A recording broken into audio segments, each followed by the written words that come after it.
Hello. So, first up, my apologies. Let me move my. Oh gosh, hold on. There we go. Sorry. So my sincere apologies for being away. So basically, I tried to do my show, and then it wouldn't stream. I tried to tweet stuff. It wouldn't accept the tweets. The whole few days before, my reach had gone from thousands to one or none across all the social media platforms. So when Burnham was crowned king, again, I got taken off the internet. And so then I was just like, do you know what? Fuck it. I'm gonna have a random holiday. And I just embraced being ignored, because it usually lasts for about 2 weeks. And then I have just been away from the world. And you know what? Nothing's changed. So we have had some, obviously poor Anne Widdecombe, and everybody's saying it's not a terrorist attack, it's not politically motivated. Yeah. Now people are talking about Burnham, it's been in the pipeworks for a year. How did people not know? It was so fucking obvious. So obvious. So I'm bored. I'm bored. I was getting a bit bored. Maybe I manifested being kicked off the internet again. Who knows? So I wanted to talk about something. Again, we're going to focus on what's happening in the future rather than what's everybody's talking about right now. So because there's no point talking about the now stuff, because you can see it all coming off from a mile off. So things are getting interessante in the old UK. So I wanted to kind of talk about what I have been watching slowly rumble along. And I think we are coming to the point where it's about to kind of kick in. So I have made my feelings known about reform and restore, and how that they're not for the people. Hopefully, what we talk about today will kind of help you understand that this is all part of the cabal-based plan, and it's not going to be fun. So apologies for not starting at 7. I also haven't managed to finish going through the structural analysis. I was all ready for it, but then had to give Henry some extra food. Thought, oh, I know, I'll just give. So basically, Henry doesn't eat. So when he has Chinese leaf, he doesn't eat the inside. So I cut took the fluffy yellow outside off for him, and then the inside hard bit goes to Loki and Smush for it's kind of nice, like a celery-ish kind of. It's hardish, I don't know, like a tooth cleaner. I mean, it's vegetable, right?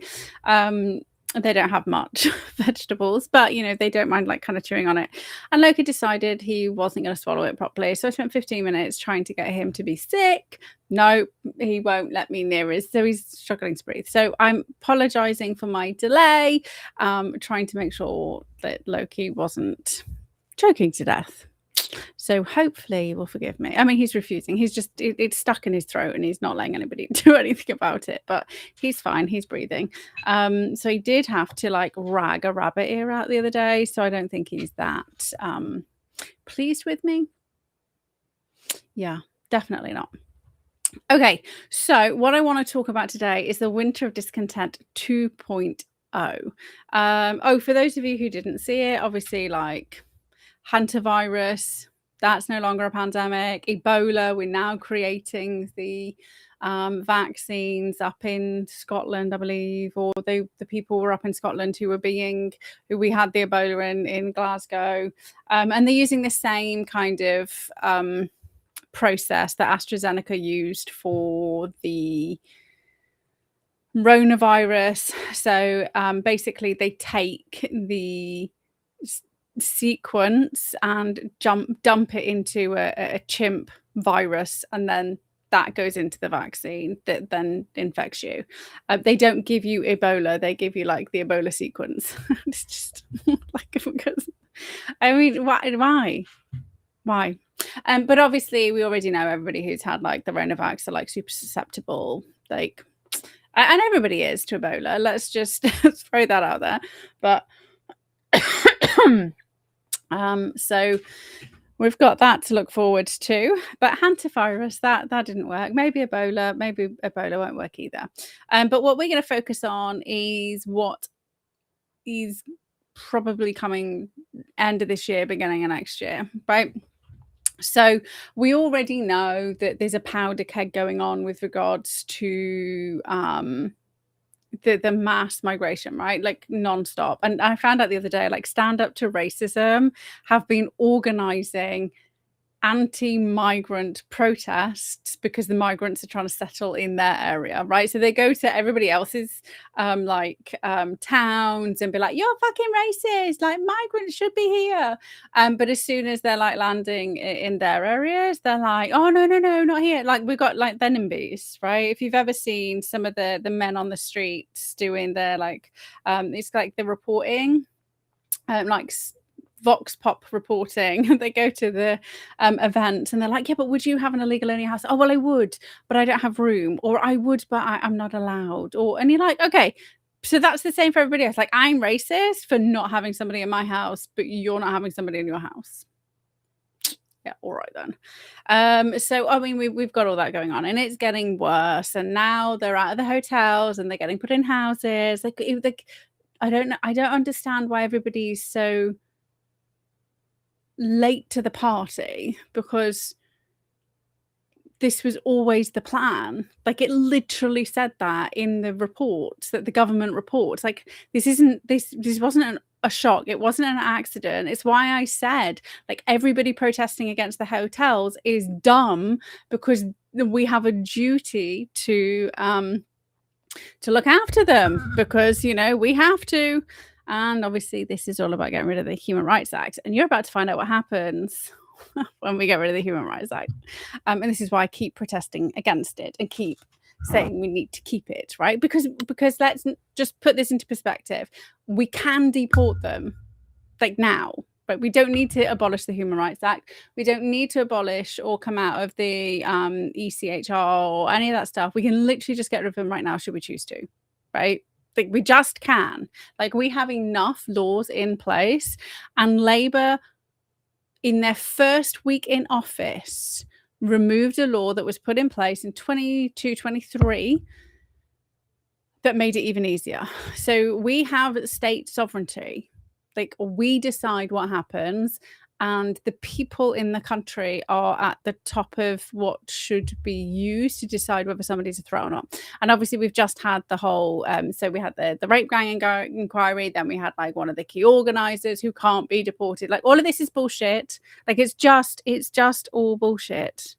Like, it's so frustrating. Like I definitely needed my like 3 weeks of just ignoring all this shit. But I mean, nothing. Where nobody's been arrested.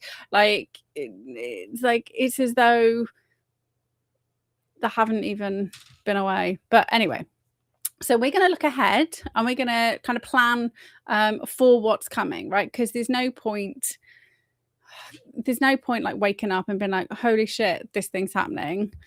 Like everybody else. I mean, it must be awful, like not having a clue what's coming. So we're going to have to go back in time. We always go back, right? Because they just recycle past plans, bring it back. Okay, so we're going right back to 1978 to 1979, the Winter of Discontent and the fall of Callaghan and the Labour government. I mean, like... Ooh, thunderstorm. So how weird. We had to have the Labour government come in. So we had to collapse the Conservative Party to get the Labour government in. And I was saying this for years before it was happening, but you could see what they were doing step by step.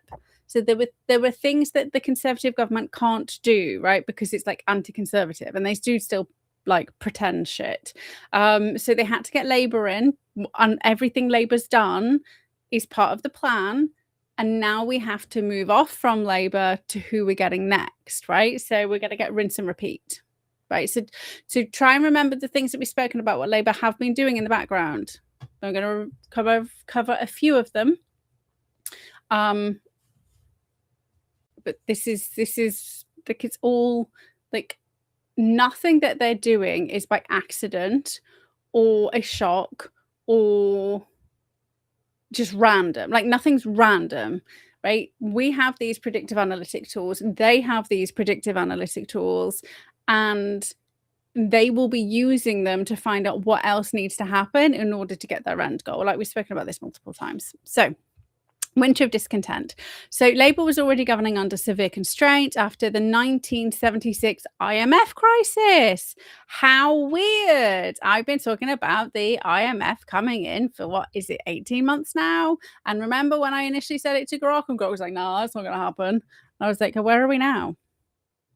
The IMF going, we might have to step in and support you because your country's going bankrupt. And haven't we just decided we're still going to give like shitloads of money to everybody else? Like, dumb. And on that note, with regards to how like financially fucked we are, I found out earlier today. Let's talk about the millions of people we've literally lost. 4 years ago, there were over 1 million millionaires. Now we're down to 442,000 in the UK. We also had like an AI billionaire leave. Like he was like that's like a lot of fucking tax we've lost. They worked it out, like it would take the average taxpayer like 30 years to cover the debt in taxes, right? So they are leaving. I don't blame them. I would leave. I know I won't leave. I want to fix the country. I love my country. It makes me sad. It makes me so sad. So IMF crisis, IMF had to kind of, the Labour Party were unsafe with the money. The social contract, so pay, restraint in exchange for union cooperation, was the central pillar holding the government together, and obviously that fell apart. So the pillar cracked, first private sector forward, then public sector. The visible everyday breakdowns arrived. So we had rubbish in the streets, dead unburied, hospitals turning patients away, fuel and food distribution stuttering. And we saw that, right? We saw it in Birmingham. They didn't have their bins emptied for months and months and months. So remember what Angie did with the unions. She made it easier for them with the Union Act, that they don't need a set percentage anymore to strike. They don't. Places in the government that weren't allowed to strike before are now allowed to strike. They can just strike within 24 hours. They don't need to notify anybody. Like, literally, somebody can decide and it's happening, right? We've already had like multiple strikes and multiple pay increases for the public sector, like since like Angie's little intervention. Hey, yeah, sorry, Jack. Yeah, sorry. No, I was unable to stream. It wouldn't let me, and then I just took like a little mini holiday. So I had to wait. I have to wait for about 2 and a bit weeks until I'm allowed back on the internet. So, but the problem is you can't kind of tell anyone because you can't post. But even on X, like all my X posts were going in drafts for like 3 days straight. So it just like Burnham got in, and it was just like nope. So, but I'm still here. I know that I play the game now. I just disappear for a couple of weeks and then come back. Oh, hey, Edwin, you got a new name. Well, Jack Jones, that's the clothing company, isn't it? Right. So, hey, I'm here. I was here in the background, just unable to communicate. So let's just put this into perspective. Like, I'm teeny tiny. I'm like a teeny tiny little gnat in the corner, just talking to like a few of you, and I get removed, right? Bearing in mind, we were talking about the Burnham, Labour, Angie, all of that stuff, like well in advance, and I got removed from the internet. And other people are like they were talking about COVID and COVID. Oh, and if you didn't see, Dr. Malhotra celebrating Andy getting in. So for anybody who just believed him, like I kept telling you, he's scum. So there we are. Fox in the hen house. There we go. But yeah, now I'm here. Oh, yeah, Facebook kicked it. I just the little fucktards running the social media. But at least it's different to when it happened in COVID because, like, I can actually get out of the house now. I can go have conversations with people, but just not on the internet. So we also then had Callaghan's government appeared simultaneously powerless, so unable to stop the strikes, and out of touch by saying things like, "What crisis?" Which is obviously we've got our government doing the exact same thing, right? You know, it's like we're just going to tax everybody more. There's no issues. Like net zero is not destroying the country. Like you're a nutter. You're a right wing psychopath, and all the right wing psychopaths. Like a Labour MP came out and said the threat to the UK is from the right wing. You're like, we literally just had a fucking lefty murder an MP. Like that was only like a week and a bit ago. Like, are you insane? Hey, welcome back. So like, are you insane? We literally just had an MP murdered, and the entire establishment was like, well, you know, she was a spinster, and you know, she was against LGBT. So, but excuse me, like, how is that a reason to murder an MP, right? But you know, the people on the right are the dangerous people. I had a conversation with somebody the other day who's like, I know so many lefties. It's so frustrating. So frustrating. And they were talking about, what are they talking about?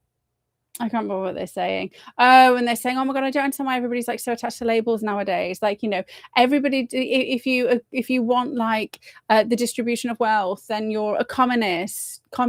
And, you know, it's really like the people on the right, the Nazis who are the danger. And I said, well, you know, like the right aren't Nazis, that they're the socialists. It's literally called the Nationalist Socialist Party. And then they're like, yeah, but they're the right. And I was like, no. They're just the right of communism. I was like, the right are way over here that like personal liberty, freedom, choice, opportunity.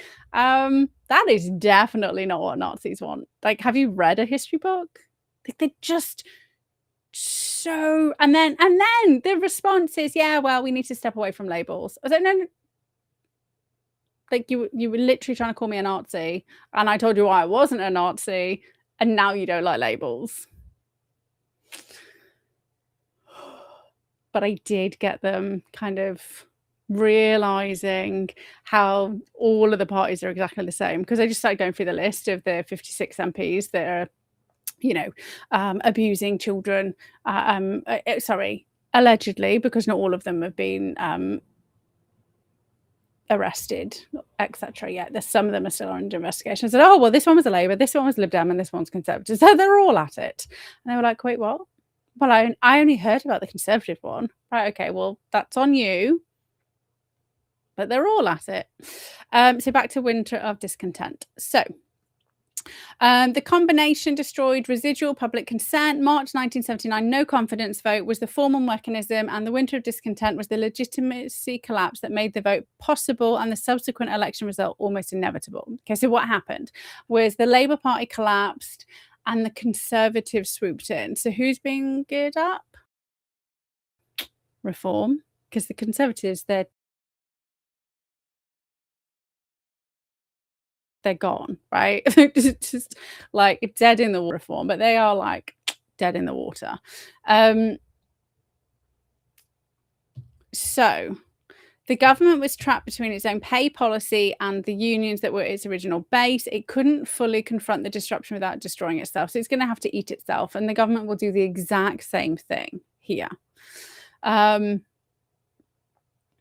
So it's not necessarily like exactly the same, right? So we won't necessarily have the strikes, like the coal miners and stuff like that, but it will be a collection of different pressures, which will force the government. Like we've already got calls for general election. Like this is an early general election. If they can hold it off, they will do. But I believe they're engineering it for earliness.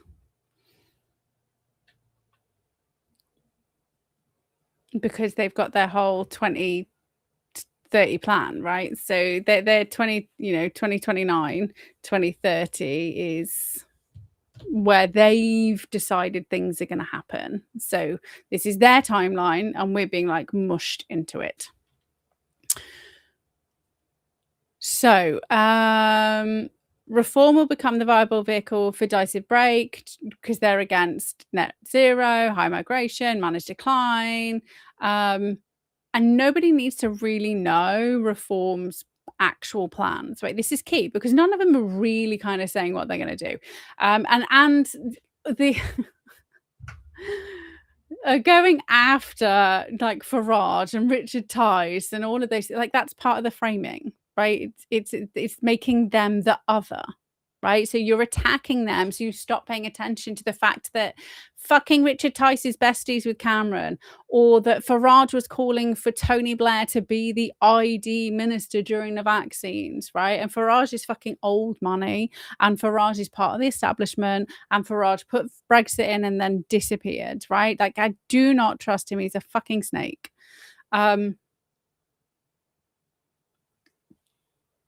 Because remember, like it's not even that long ago when we had the last general election, how reform was getting people from the left and the right. Hey, Pen was getting people from the left and the right. Farage was nowhere near it.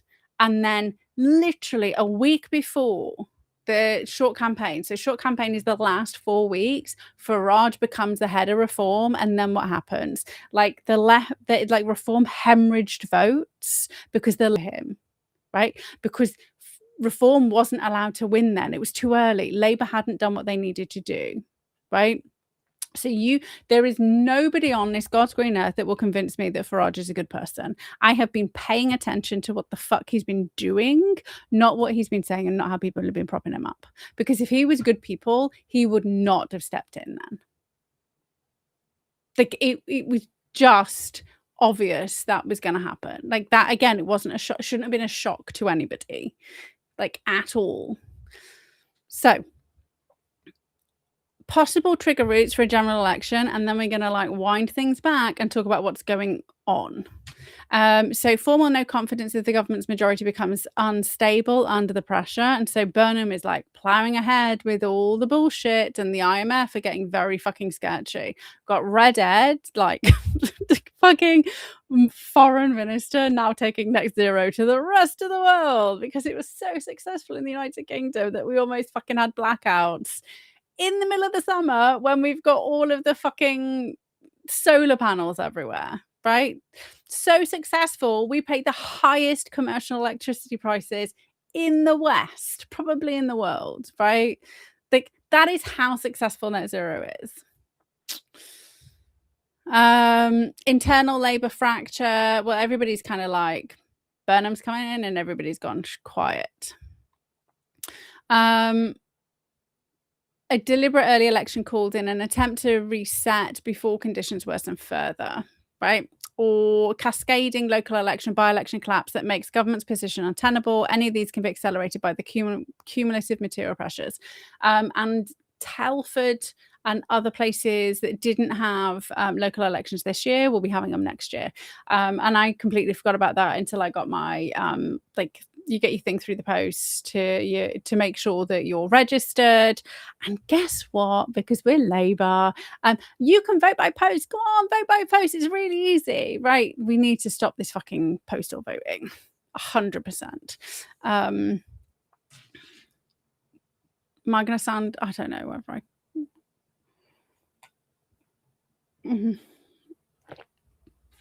I don't know. I might do. Again, it's a lot of fucking walking by yourself. I'm just going to throw that out there.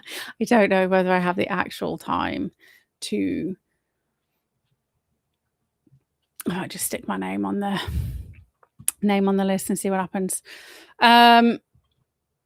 Okay, I might rally people and do it not as a last minute thing. Yeah, we'll see what happens.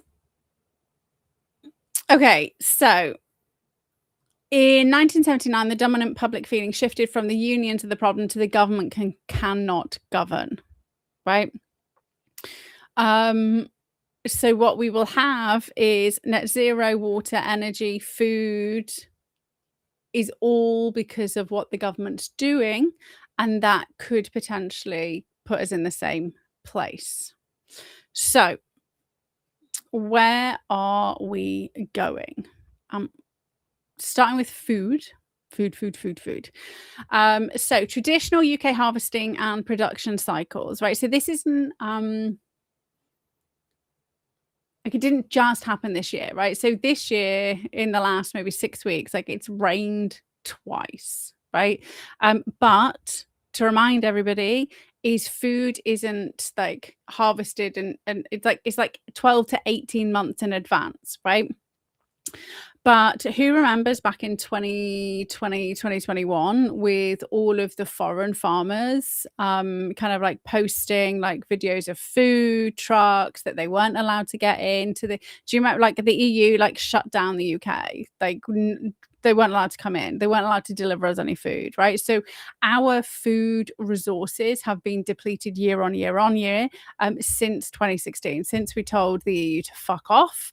And then we've had obviously the war in Ukraine, which is like known as the breadbasket of Europe.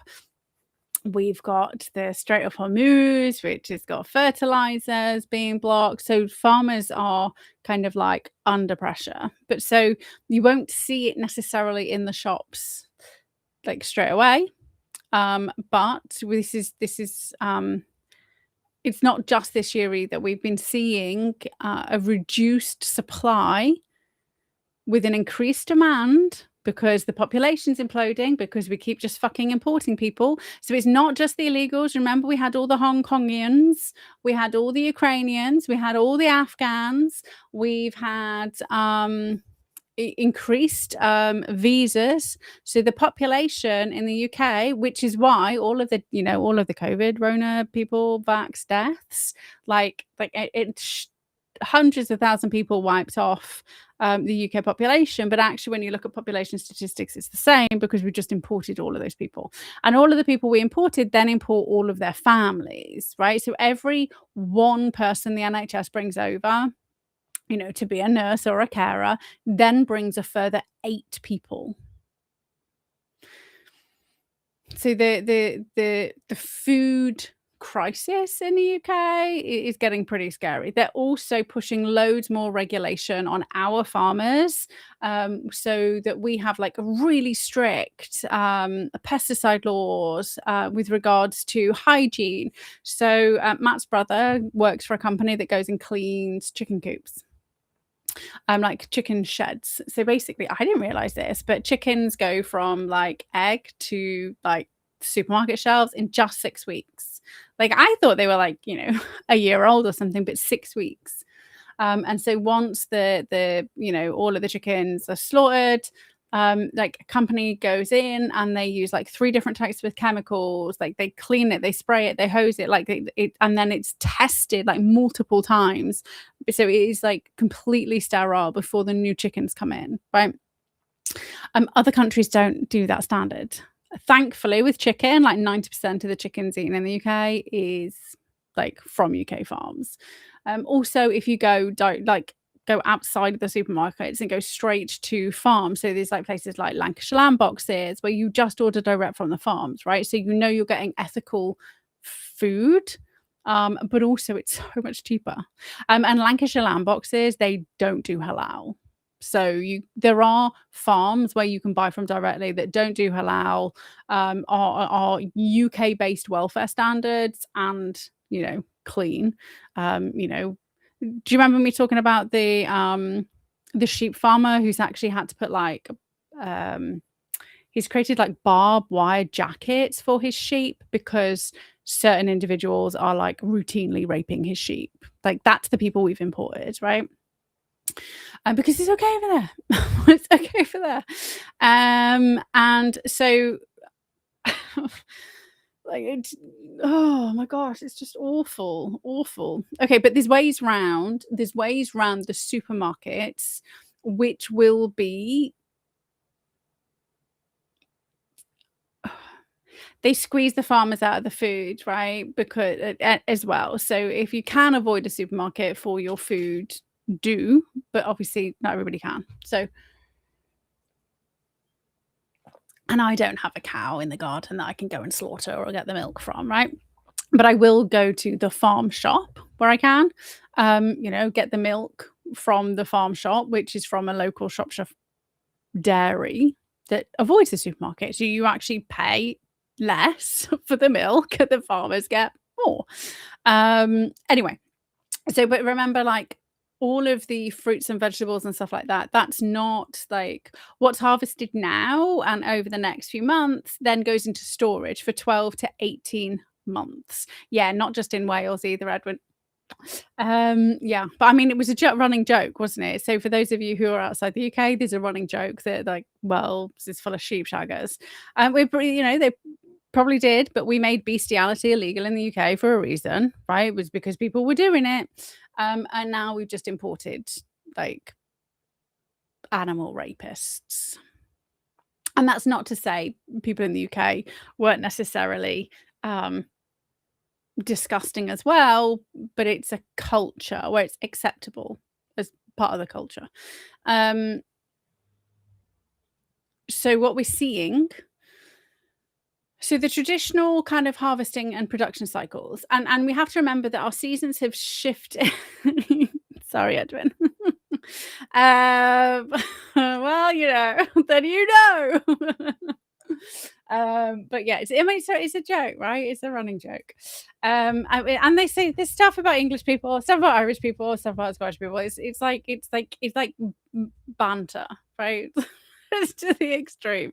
And people outside the UK don't know. They're 4 different countries, right? England, Wales, Scotland, and Northern Ireland. I mean, Northern Ireland's like, Ireland was a country in itself. 4 different countries that have kind of like, it's like a mini EU, and used to war with each other a lot, right? And I know that we've been kind of united for hundreds of years, but it's still that still the traditional like dislike. It's just jokes. My dad lives in Wales. Anyway, so it's just I always forget that we have people outside the UK probably just thinking, right, this is weird, like, but that's why. So traditional cycles, and we have to remember that our seasons have shifted, right? So for anybody who does grow things in their garden, whether it's just flowers or whether you've got food growing, you will have noticed that actually you are having to plant later, and then you're able to get crops later. Now, I watch Clarkson's farm. I enjoy it. Oh my gosh, this season was really sad, but what I noticed is that all the farmers still stick to their traditional seasons, right? Even though the patterns have shifted, they have to stick to their traditional seasons because they have to then fill the stores, because they have to get it in advance, it's not a case of we're gonna run and harvest when we're ready. So, like, we've got our first courgette will probably be ready in a couple of days. Like, I'm not under pressure to like harvest like all of them now because I need to get them into storage, right? Whereas the commercial farmers are. But what's happened is seasons have shifted, right? We're about 3 months behind from, or like like 3 months change from what it's been for centuries and centuries and centuries. So basically they fucked with the weather, so that we are still attempting to plant things, we're still attempting to harvest things, but things aren't ready, things are getting fucked up, and it's just tough. So traditionally, we have like winter sown crops, so like wheat sown September, November. So you have to get it out of the ground in August to get your next lot in, right? It's not again, it's not a case of I need a courgette, I'm going to grab one off the plant, or I don't need another courgette, I'm just going to take the flower off before. I've got like 5 courgette plants still. I've given so many away, but they just all sprung. So I've been looking at how to preserve courgettes. Like, can you pickle them? What can you do with them? Who knows? Anyway, so spring crops, so barley, wheat, oats, oilseed rape, and pulses are sown February to April, harvested later in the summer. Oilseed is harvested July. Potatoes and sugar beet run into the autumn. So autumn is our harvest, and anybody in the UK will hopefully remember that, you know, when you come back from summer holidays, you do all your harvest stuff at primary school, and you bring your tins. I don't know why we do the harvest festivals, and you bring your tins. So that timeline is firmly embedded in the not just the psyche, but firmly embedded in how the country runs with regards to food production. And wherever you are in the world, you will have your set like 12-month cycle. And obviously, since the introduction of mechanical means of removing food from the ground, everything has to be planted in rows, everything has to be planted, everything has to be sprayed, everything has to be like, ease of being removed dictates the crops and stuff that you plant, right? And all of the crops and stuff that we plant are very susceptible to like weather changes. So what do I mean by that? So what have I got? So I've got 2 hugelkultur beds. We've got a short bed and a deep bed, and in the short bed we've got like the summer crops, the like salads, all of the things that can turn over really quickly, and we'll put like winter salads and stuff like that in there with like a polytunnel. So it's all the stuff that doesn't need like deep roots, like kind of traditional farming stuff. We've got tomatoes growing in there, like that type of stuff. But in the back bed, which is deeper, I've got the perennials. So we've got Jerusalem artichokes, like you plant them once and then they just come up, and you don't need to harvest all of them, right? You go and grab an artichoke that you need for that day. We're supposed to have skillet, but I just couldn't get it to fucking work. I got to try again. We've also got Good King Henry, which is like a perpetual, broccoli and kale. We've also got purslane. So all of these things establish, and I'm going to get licorice root. So all of these things just kind of sit in the bed, right? You don't have to do anything with them. They just like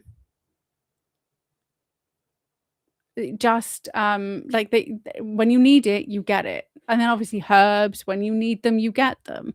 So we used to grow those things, and because people used to have their own little cottage gardens as well, right? So you would go to the shop for the things that you couldn't grow, or extra things that you needed.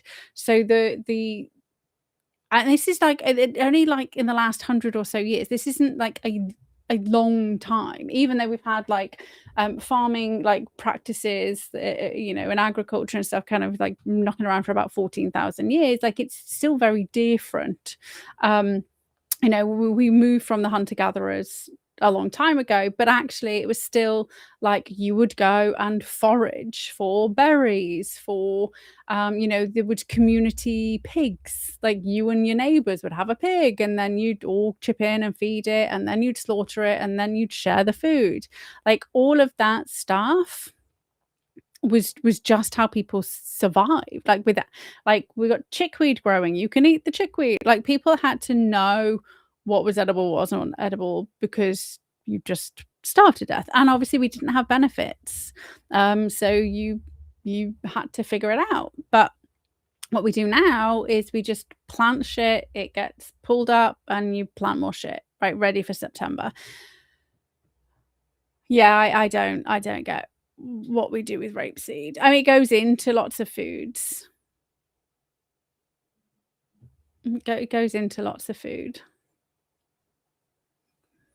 But I don't eat processed food. So but what they've also done is removed loads of the arable land and put fucking solar panels on it. So, like, we are really hammering the farmers. So what we have is very long wet springs, and that delays, like we had rain, rain, rain, rain, that delays the food going in. Then we have like dry, rapid heat, and what happens is the plants will bolt if you like quite often, but like all of the early summer, like kind of all of our spinach and everything, even in our little beds, like they bolted. So basically, they just fucking grow fast, burn and die. So there's just like you don't produce anything that's edible. Um, and then you can't there's like nothing to harvest. So if you haven't watched the Clarkson Farm stuff, they're worth watching. I mean, he's not he's trying, but actually it shows you how volatile it is. Now, so while I was at uni, I was a note taker for special educational needs adults at Harper Adams. So Harper Adams is our local farming university. So I was very blessed to go in and kind of like I was in on like veterinary lectures, I was in on like farming lectures, like so I've kind of seen like the kind of farming thing for a while, which is why like I mean Jeremy Clarkson stuff's fun, but it's not. I'm not surprised why he's not very successful. I know that sounds really bad, but thankfully lots of our farmers are very kind of know what they're doing more. Now this season was interesting because he went to other places and he kind of looked at the tech and the way that people are using tech, and I think that will revolutionize farming. But actually, I think what needs to happen, this would be my kind of 10 cents, is that people start being a little bit more self-sufficient. And if you don't have time, then, like lazy farming. That's what I'm going for, lazy farming. And even like the summer crops is like lazy farming because you just like stick the lettuce, like spring, like whatever it's called, mixed lettuce leaves in the ground, and then like you just grab some lettuce leaves when you need them, right? But obviously, we do have a backup. So it's the people who are the backup's not necessarily always going to be there. So the grain and so everything harvested this year will be what's on the shelves next September, next July, August, September. So a poor harvest doesn't empty shelves immediately, but things will start to dwindle, right? 2 in a row where things get a bit scary. But also it's not just the arable, right? It's not just that you will have bread shortages. And obviously they're now putting, they're adamant, they're putting folic in wheat, in all the wheat. So it's not just bread, it's anything that's inside the wheat. So if you go and buy a pie, that's used flour, that will have folic acid in, right? So like if you buy anything and you are not like making stuff from scratch, you're just fucking dying left, right, and center in this country. And I'm really annoyed with everybody like making a stink about it now, and they weren't doing it during the consultation. Like when we were all making a stink about it was like pre like the decision we're gonna do it. Doing it now is just like why like it, fed up of people doing shit when it's too late. It's really annoying. Anyway, so the animals will rely on a lot of this feed, right? So we have the knock-on effect that meat prices will go up and everybody will have to become vegetarian and we'll all have to eat insects. And didn't that massive insect factory go bankrupt because nobody wanted the insects? But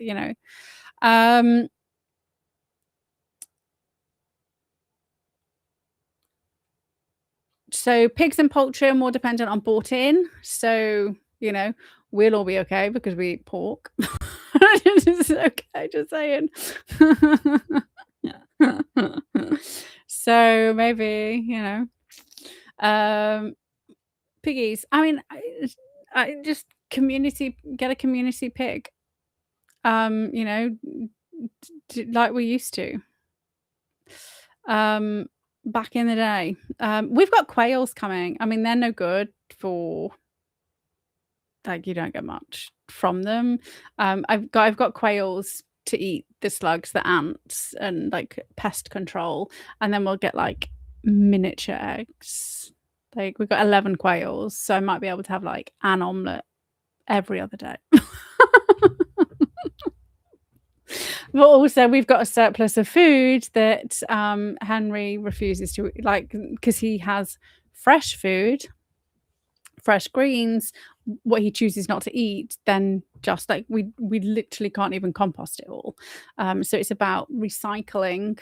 Like, how can I stop the food ending up just like wasted? So quails can eat, like, they'll eat insects, they'll eat like greens, and then you only need to give them like a bit of feed, unlike chickens who do kind of eat stuff. I mean, we looked at pigs and goats, like, I really want to go, but not in a, like, for anybody like watching for like the first time, like, I don't live on a farm. I live in the middle of a town. I have a garden. I don't have like acres. So you don't need like giant spaces. Like, I always have like microgreens growing inside the house. So there's if there's a will, there's a way, and it doesn't have to take up your entire life.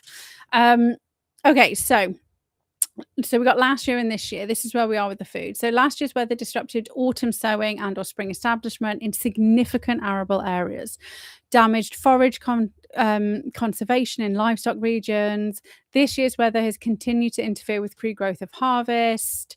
The weaker harvest from last year is currently working its way through the system this year, and then a second constrained harvest this year begins to bite more sharply in the end of this year, 2027. So, you know, and then obviously they kept culling all the chickens, right? So because of avian flu.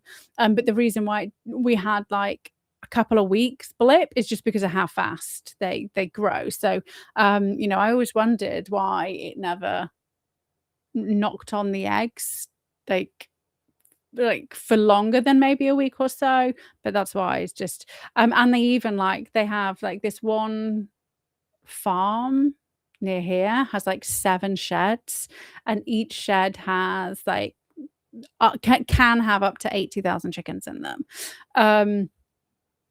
And like, if you just doing like rolling shed, right? So you've got chickens growing and being slaughtered technically every single week. Like, their food bill is £400,000 a week on food. Which is like fucking insane. I thought my food bill was high. Right? But it's just because they fatten them up so fast. They just like let them eat all day. Right? It's crazy. It's crazy. But so harm to so chicken harm with the knock-on effects maybe 2 weeks. If your pigs are out, like that's or pigs, lambs, pig, sheep, and cows, there's like 12 months knock-on effect. Like, they're not fast. Maybe pigs are 6, I'm sure it was 6 months to a year. But yeah, it's not as quick as chicken. So on the livestock side, 2 consecutive seasons of compromised grass and silage push farmers towards higher feed costs and earlier culling or reduced stocking rates. And the meat and dairy effects will appear with a lag of months to a couple of years, depending on the enterprise, right? So we may start to notice the knock-on effects of the arable staff towards the end of this year, next year, but the meat staff will be like the year after. And obviously they keep TBing like dairy farmers, and we had the whole trying to, what were they sticking in the milk, the dairy herds? There was that chemical that Arla were doing that then they had to close the Arla plant, right? So what we decide to happen happens. We have way more influence with the way that we spend. So 2024 obviously fed into 2025, which feeds into 26, feeds into 2027. So this is where we are. So 24 was like shite. 25 was utter shite. 26 is already being reported to be like complete and utter shite. So we've not just had like 2 shit years, we're now rolling into like the 3rd, 4th year, right? And we already had like just COVID-based disruptions. Oh, Beauvais, thank you, Linda. So we already had like knock-on effects on the storage due to COVID. And so we never really kind of recovered. So extremely wet conditions disrupted autumn drilling and spring. So UK wheat production fell to around 20%. Wheat self-sufficiency dropped to roughly like 79%. Barley and oilseed were under pressure. So wheat production rose in 25, but that was just because the increased area of like they planted more, like lots more, so yield was still really shit. So we've dropped from it's dropped down from 9 oh, wait a minute, so dropped 2%, the actual yield. So they're having to use more farmland to cover the shortfall, but they're not allowed to use the more farmland because the more farmland is being given to wind, solar, rewilding. Farmers get paid to have flowers for pollinators more than they can earn off the land, right? And they get it's so bad. Like I follow quite a few farmers on Instagram, and they literally tell you like it's just worthless. The entire fields are just worthless. Barley production was down 10%. Oats down 10%. Rape was up by 7%, but again, that was due to the larger area that was planted. We just don't necessarily have the land, right? Everybody forgets like England isn't a huge country. And when we move into water, you'll see it's really fucking dodgy where all the droughts are. So where we are now, anything that's already being like kind of harvested, we got 20-25% loss. So we're down 50%, right? So we were down between 10 to 20% last year, and now we're down 20 to 25% this year. So we've got 50% less food being produced. And again, that food isn't just for us, that also then feeds the livestock. Dairy output is down. They have grass growth and forage were hit by the dry, hot conditions, which raised feed costs and forced earlier use of winter stocks, or had to buy in feed, which is very expensive. So profit margins are reduced. And so if you buy milk from the supermarket, the farmer gets like a penny a pint. That's it, 1p. And they were petitioning to get like 10p, like getting the supermarkets to pay them 10p, and like the supermarkets are kicking off. Like, I don't know, like I know anybody who bought their milk from a supermarket would not mind paying 10p a pint. Well, wouldn't mind paying an extra 10p if they knew it was all going to the farmer. Because 10p isn't huge amounts, but that would literally stop dairy farmers going under. Like, but so if you can get your milk like from not a supermarket, because they get lots more from everybody else. So we were doing Milk and More, but they're supposed to deliver the milk between 5 a.m. and 7 a.m. and the guy who delivers it at 12 o'clock at night. So all of our milk for the last 3-4 weeks has just been spoiled by the time we've got it.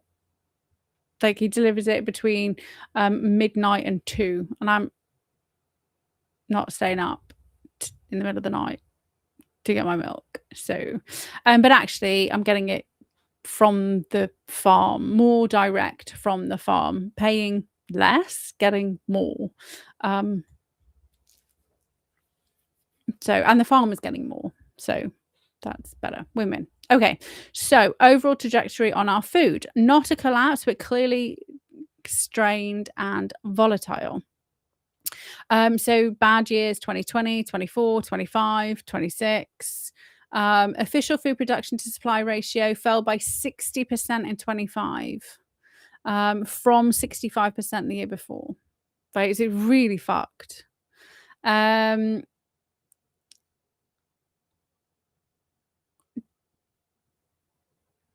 Yeah. Okay. So now we're going to move on to water, because obviously, that's a big thing. That's something we need, like 2 things that we need to survive, water and food. So for all of the bullshitting and all of the you must not use a hose pipe, right? Considering hose pipes nowadays come with those attachments.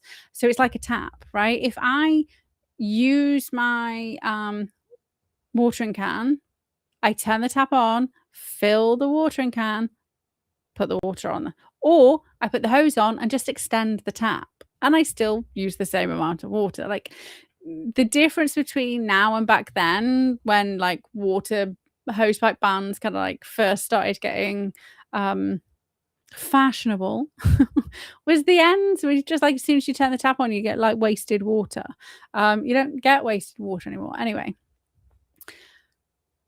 Water companies in England and Wales losing 2.8 to 2.87 billion litres a day through leaks. So 1/5 of all water that's put into the networks by the water companies never even makes it to people's homes, right? Because they have not kept up the infrastructure. Like, this volume is several times larger than the savings from a nationwide hosepipe ban, right? Like, if they fix the leaks, a huge amount of our water issues would disappear, right? It's at first up, right? But they don't. They want everybody to have a meter instead, right? And where they put the meter, this is what I've been hearing on the ground, is where they put the meter is near to where there's a leak. So you start getting charged for the water usage, which you're not using. It's just leaking out of the fucking pipes, right? Sneaky motherfuckers. Sewage, remember they were dumping all the sewage and the overflows into the fresh drinking water. So we had 35 less spill events this last 25 compared to 24. But there's around 291,000 spill events every single year. So that water is just non-usable, right? So when everybody's talking about, there's not enough water, there's plenty of water. Those 2 things alone, like, cause havoc. And then we throw in data centers, like the extra thing, right? The icing on the cake. So water from the data centers is 1.9 million meters square, so around 6.6 million liters a day, right? So if they just fixed the leaky pipes, the data centers wouldn't be eating up the water that we'd need. We'd still be okay, right? Still be okay. If they just stopped fucking overspilling into sewages, we'd be okay. We'd be okay. It was all sold off, but we have Ofwat, off, like, the water version, and they don't do anything about it.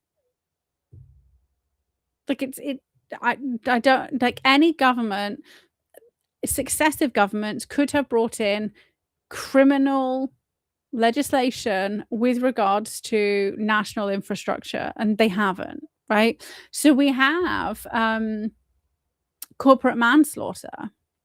So if somebody dies because of the shit water, then the company could be found guilty of corporate manslaughter. But what happens is Ofwat just fines them. never brings criminal charges, even though it's within their power to do so. They never do. It's all just like, so it's not just, I mean, the companies won't fix it because they don't have to, right? They're not forced to. If VPs and stuff started getting rolled up, then they would fucking fix shit. So it's like everything, right? It's within their means to fix stuff, and they just give themselves like huge bonuses. Like it's within the means to just use the laws to force the companies to comply, and we don't use the law. Instead, we just allow it to happen because we have to allow it to happen. Remember, this is all by design. Like none of this is an accident. It's all by design. So use is highly concentrated. A small number of large sites account for the majority of the total, and most facilities sit in the already water-stressed south and east. And while the water company, like as a nation, we didn't have the money to fix things, right? So when you like, I swear, maybe we just find the terms and conditions of sale, and they've breached the terms and condition of sale. Maybe they just can be sued.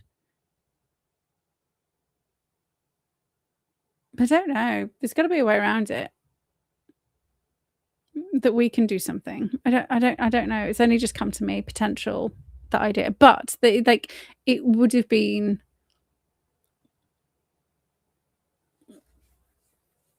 Yeah, they would have been strict. But there was so back when they were all sold off, we had like pumping stations, and it was all like everything was in decline, and we couldn't afford to, like, look how much money it's costing to fix the Houses of Parliament, right? If there isn't the money to fix those things, because you've just had successive governments spending everything, leaving everything to be fucked, and there is, like, if there's no money, there's no money.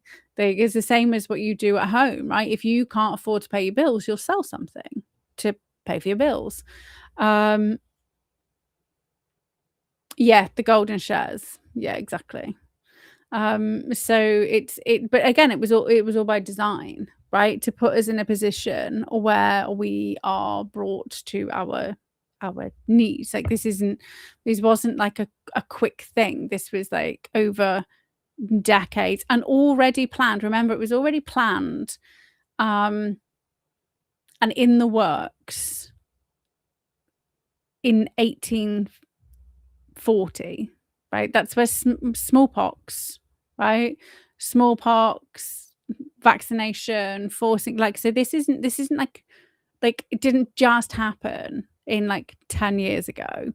Like, this is, people don't go back far enough. Like, all we're seeing is the same thing over and over again. Like, they're just trying to push it down the line. As soon as, like, the WHO, with the creation of the WHO, like their very first meeting was discussing how they're going to vaccinate everybody and how they're going to force people to believe that they need it using radio as propaganda, right? That's literally in the original minutes, that they needed to use the vaccinations to cull the population, right? That was the point of the mass vaccinations, was to curtail the population, because everybody's obsessed with, like, the population's so huge, the world population is so huge. I remember I told you that was there was that book by Ingo Swann, who was written in the 80s, and we had a 10 billion projected population for the year 2000, and we're only at 8.5 billion or something now. So everything they put in place is so effective. Like, our population in 2026 is not even where it was projected to be like 20 years ago. So like, it's managed decline, but they will try something, it doesn't work, and they will come back and try it again. So, like, the most obvious thing is like the ID cards, right? They tried it didn't work, they go back round, they try again, they go back round, because they need, like, they know all of the things they need to have in place in order to have the entire populace subjugated, right? And they actually technically tried ID cards way back in smallpox when you had to have your vaccine, like your first vax passes. Like you couldn't eat, you couldn't go to the supermarkets. Like that's literally what was going on in smallpox, in England way back when. So like none of this is Tony Blair's idea, right? None of this is Klaus Schwab's idea. This is the elite's design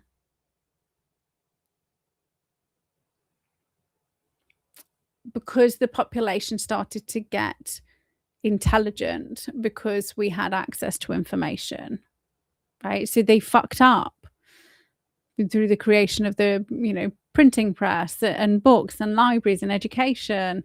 They fucked up. So they've been kind of chasing their tail ever since, really. Okay, so even so, data centers, they wouldn't be an issue, right? So I'm not saying like I agree with the data centers. I'm not saying, but remember, like 6 billion? Sorry, 2.8 to 2.87 billion liters a day versus 6.6 million, right? So there would be enough water. Rainfall and drought stats. So 2025 was severe drought, driest spring in England since 1893, hottest summer on record. Many reservoirs fell to critically low levels and hosepipe bans covered millions. The 25-26 winter brought recovery for the water, but remember we then had the extended rain season, so we can't plant the food in the ground. We are in prolonged dry weather, soil's drying rapidly, hosepipe bans, and obviously the food is fucked. Thames Water is under acute financial pressure. They're in special administration. Lenders have offered golden share arrangements that would give government stronger veto powers in an attempt to avoid full nationalisation, but Burnham wants nationalisation. He's been very vocal about nationalising the water. So once it's nationalised, the taxpayer will have to pick up the bill with regards to fixing everything, because the government would have a duty of care to make sure it's fixed, right? So that, like, the money's there in the water companies to fix the shit, and they're not using it. They will get bailed out. The taxpayer will bail and buy them out, and then no vaccine, no water. Really easy, right? Because remember, we're not allowed to have our own wells or dig boreholes. I mean, if you've got them already, you're all right, but you get strict controls. Lots of them, people aren't allowed to use them. But in the 70s, I think it was 1976, they banned boreholes in the garden. Obviously, they say, oh, it's because there's pipes and electricity wires, and you don't know what you're, you don't know what you're kind of getting into. It's because you can't have access to your own water.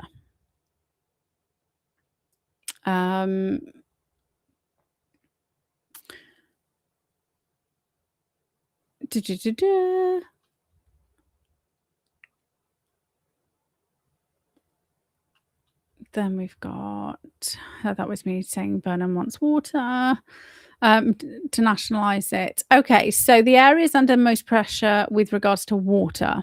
Oh, and I've got a map. Let me share the. Oh, let me just move the tab, and then I can share the map with you. And then you will notice something that I noticed, because y'all are very astute. Okay, so areas under the most pressure are, so prolonged dry weather status is down here. This is exactly where all the frickin' farmland is, right? I mean, obviously bits in Wales, but this, like all this red area and orange area, like these are the worst bits. I don't know if you can see my mousey thingy going. East Anglia, West Midlands, Devon, Cornwall, Isles of Scilly, Lincolnshire, Northamptonshire, Hertfordshire, London. Actually, with regards to London, Gatwick had no water today. There was they couldn't use toilets. They had no running water. Like, that's like our fucking major airport. Just we are a world joke right now. Thames area, Solent, and the South Downs. Thames Water, Greater London Thames Valley, 10 million customers. Affinity Water. Oh, so these are hosepipe bands. Affinity Water, so that's Hertfordshire, Bedfordshire, Buckinghamshire, Berkshire, Surrey, and Northwest London. Anglian Water, so East Anglia and East Midlands. Southeast Water, so Kent, Sussex, Surrey, Hampshire, and Berkshire. Southern Water, so Hampshire and Isle of Wight. Parts of Southwest Water, so Mid and East Devon. Cambridge Water, and some areas served by Welsh Water. So I'm Severn Trent. So the Hardest-hit belt runs through southern, eastern, and parts of central England, exactly the regions that also concentrate the largest share of data centres and arable production. So they put the data centers near to where the farmland is and then divert the water from the farmland to the data centers.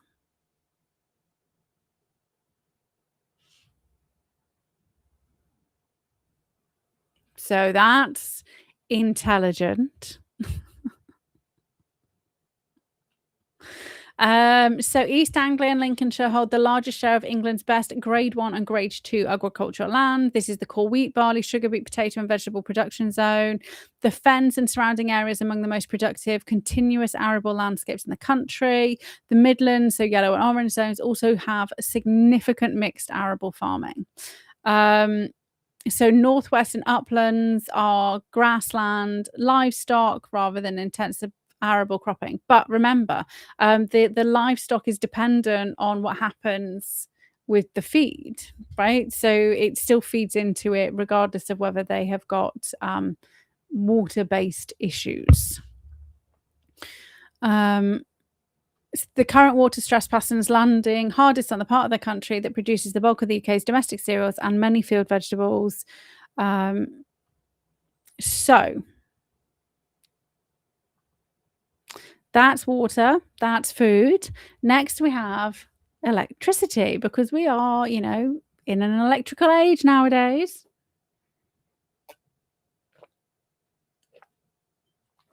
No electricity, no work for...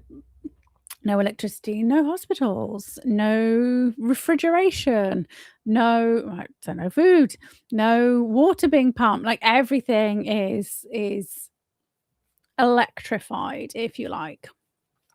And on the 23rd of June, the grid came under significant stress. Multiple operation safety limits were breached. System frequency dropped below normal operating levels for extended periods.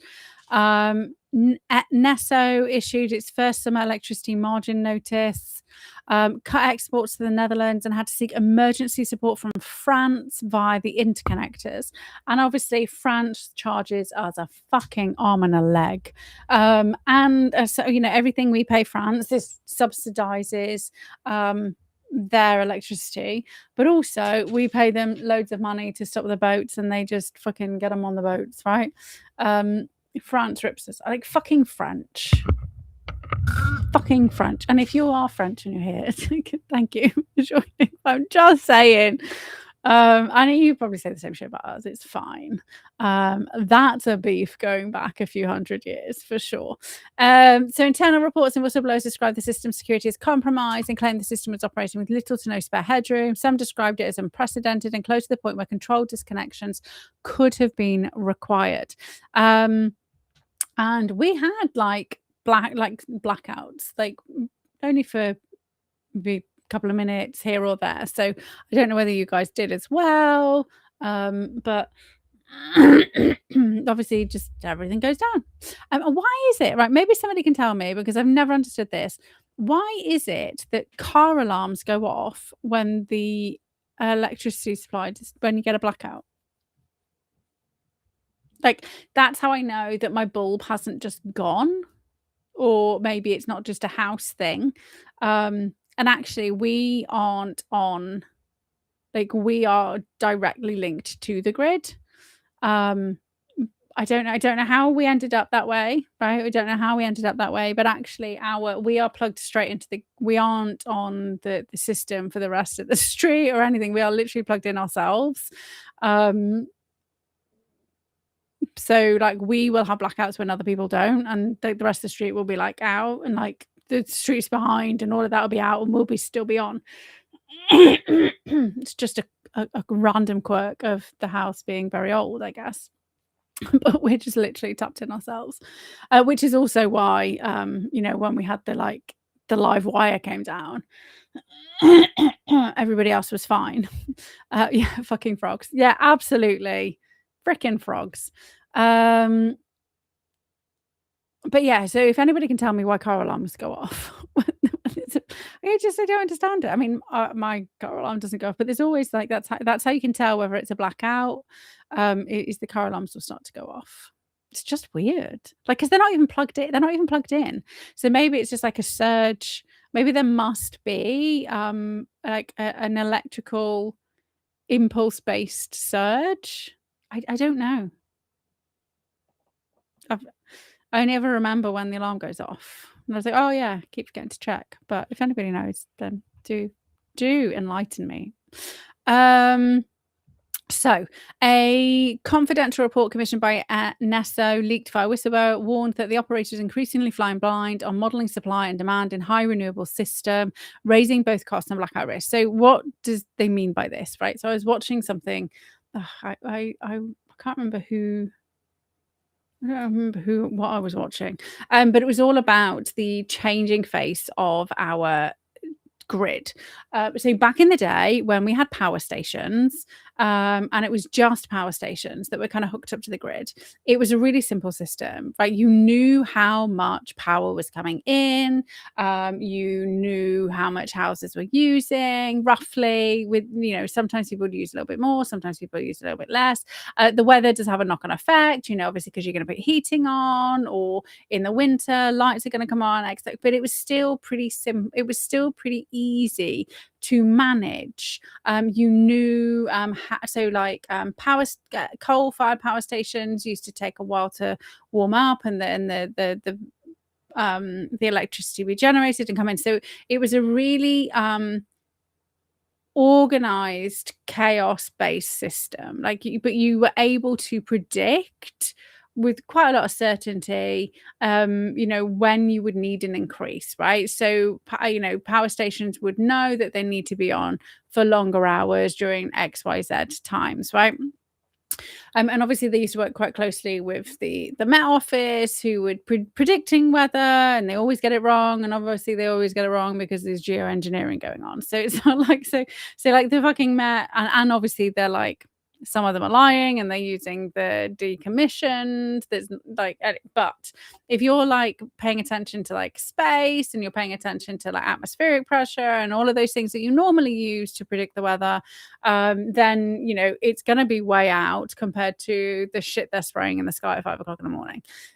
So the problem now is that we have renewables which are unpredictable, right? So they may just pump lots of energy in, they may pump nothing.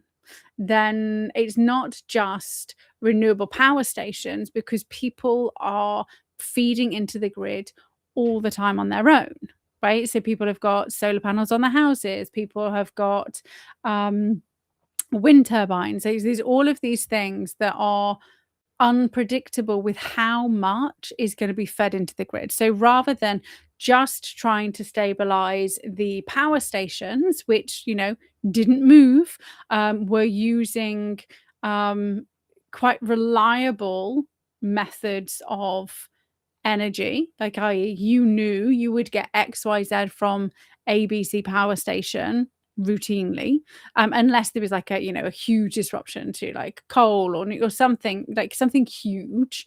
But you would probably know in advance that that was going to happen. Nowadays, there is no predictability. So basically, the national grid has got no fucking idea where the energy is coming from.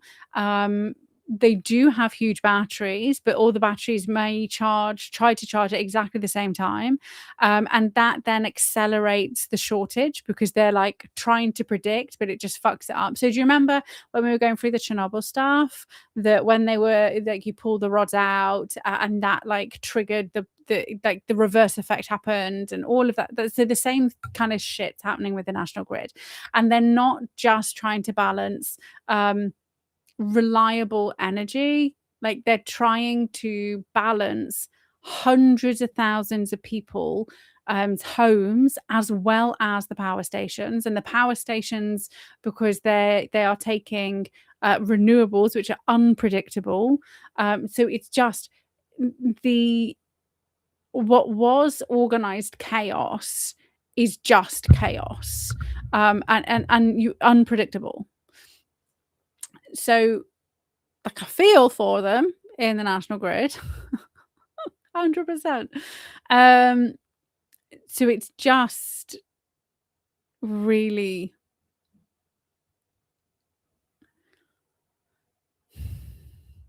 okay. And then obviously we had the hailstorms that destroyed, or so even if you kind of get some kind of semblance of working out, well, this based on the sunshine we'll have XYZ, and the wind didn't turn, like, so even if you're trying to do that, you can't predict. Like there's just it is just chaos at the national grid, and they're not talking about it, right? Nobody's talking about it. Everybody's still pushing renewables, and nobody's talking about the fact that our system designed to manage energy is not cut out.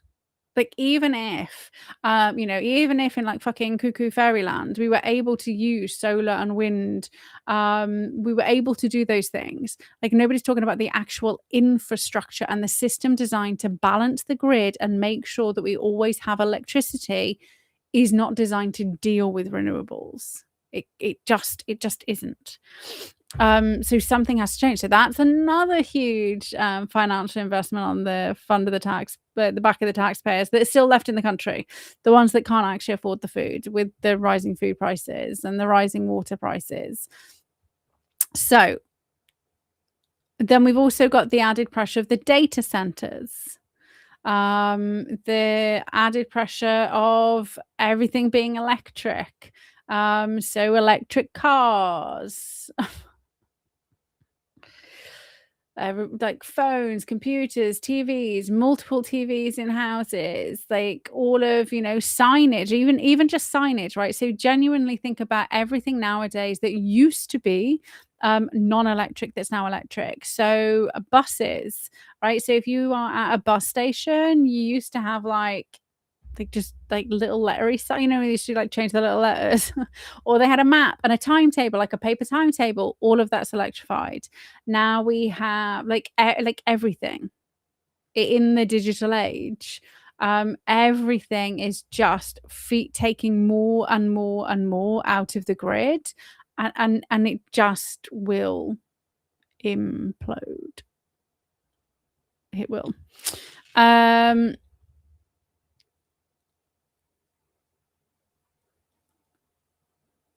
So mid to late, so they believe, so predictive wise,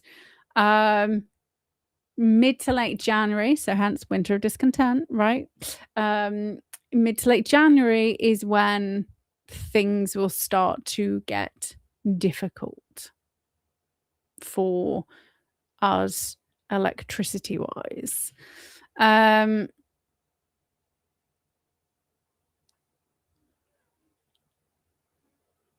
Okay, so when these three systems, so water, food, and electricity, come under simultaneous stress, the cumulative effect on daily life, prices, political legitimacy is significantly greater than any single pressure alone. So all of it's being manufactured together.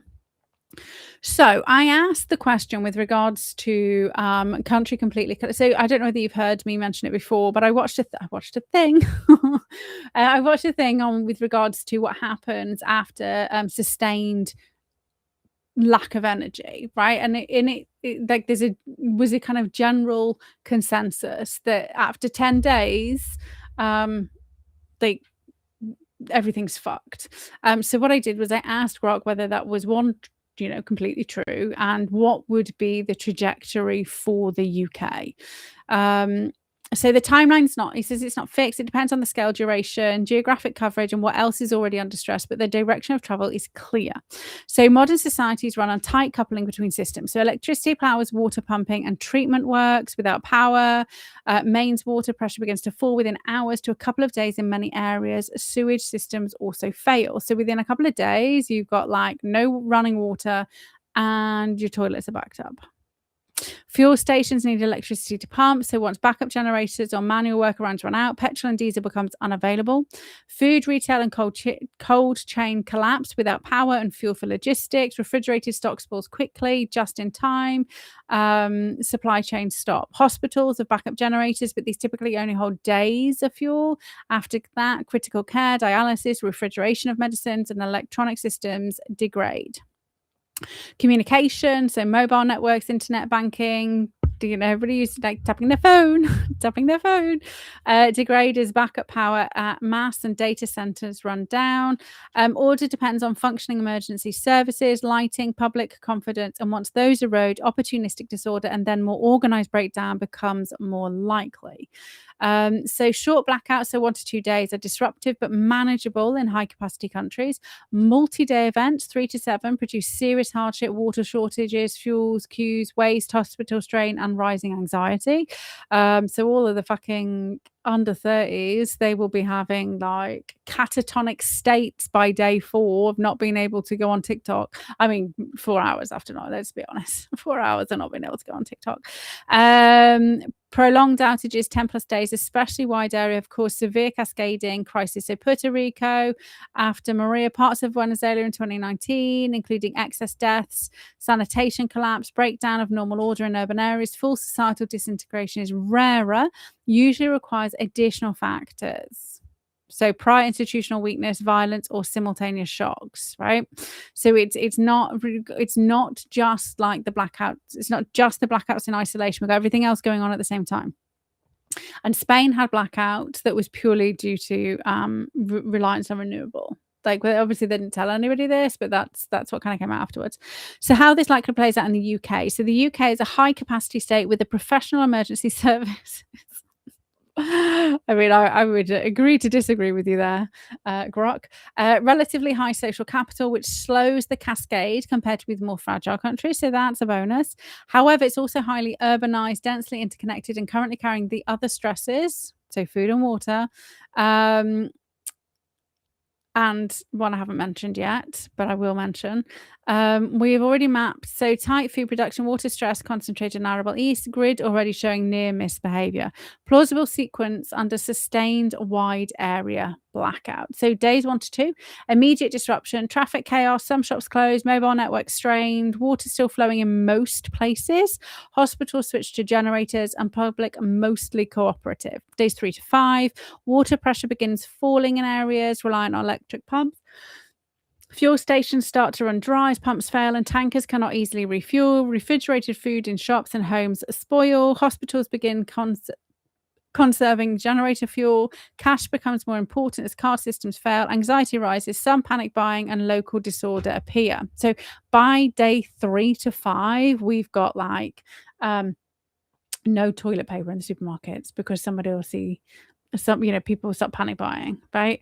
Day 6 to 10, it's fast, right? It's not like a long drawn out thing. This is like within day 3, somebody's already fucking panic buying. Day 6 to 10, water and sanitation become critical problems in many urban and suburban areas. Medical system under severe pressure. So we'll have lots of dancing nurses and doctors ready for TikTok stardom when the electricity comes back on. Medical, I said that. Dialysis, oxygen, refrigerated medicines, and emergency care are all compromised. Food distribution is breaking down. Communications are patchy.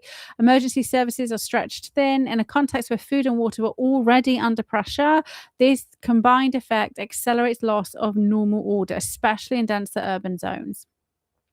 Beyond 10 days, the outcome depends heavily on whether power begins to return, how wide the outage is, and whether the systems, so food imports, water tankering, generator fuel logistics, can be improvised. Full national collapse is not automatic, but major breakdown of urban services, significant excess mortality risk, and localized loss of order become realistic. So this is where earlier layers matter. If blackouts occurred against a background of already tightened domestic food production, water stress concentrated in the main arable regions, and public confidence already eroded by visible scarcity, then the cascade moves faster and the political legitimacy effects are larger. The 10-day framing becomes more plausible as a period in which urban systems tip from severe strain into partial breakdown. And so sustained wide area blackouts trigger rapid cascading failure, water, fuel, food, medicine, and order. The exact timeline is not fixed at 10 days, but that window is reasonable rough marker for when the situation becomes extremely serious in a highly interconnected country like the UK. Okay, so that's the 3 key areas which they are currently collapsing. So what happens when they collapse it, right? So remember, Winter of Discontent collapsed the Labour government. We ended up with a Conservative. So here's what happens when the same thing plays out again, but we don't have a Conservative government. We're going to have Reform, right? That's what we're gearing up for. So just to give you a little bit of a background, and then I've got some predictive percentages for you, and then we'll run the logic analysis live, because that's the thing I didn't get around to doing. So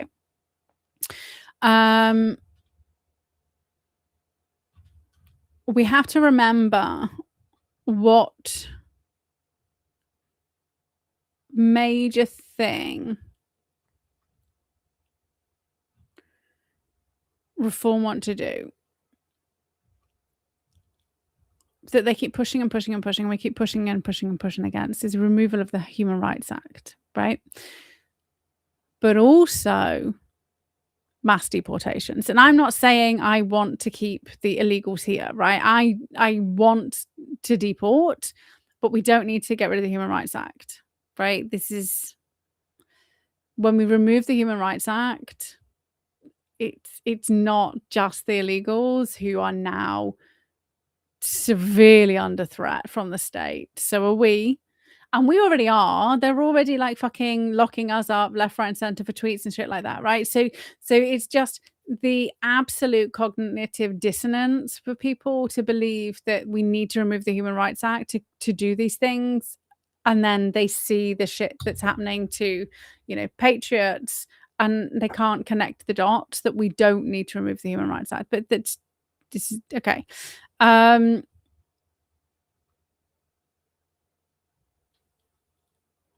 So where we end up with Human Rights Act, so Farage or whoever, there will be Farage, right? Because it's his job to do this thing.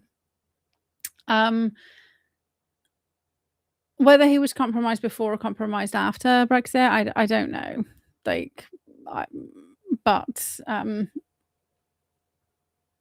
Anyway. So once we remove the Human Rights Act, decouple from the ECHR, and then start mass deportations, right? The next logical outcome, because we've already got all this strain, right? So we have to remember it's not in isolation. We already have rising tensions thanks to the rape gang inquiry, thanks to all of that stuff. And I'm not the inquiry, obviously. They were fucking allowing people to be raped since the 50s and 60s, right? Just ignoring the plight of the British people, the indigenous people, right? So of the British Isles. We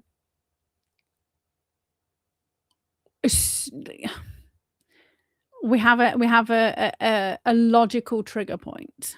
right? And they will try to spark, and we'll have localized chaos. And remember, we went through the whole if Birmingham's the spark, how quickly it takes hours for the UK to go up, right?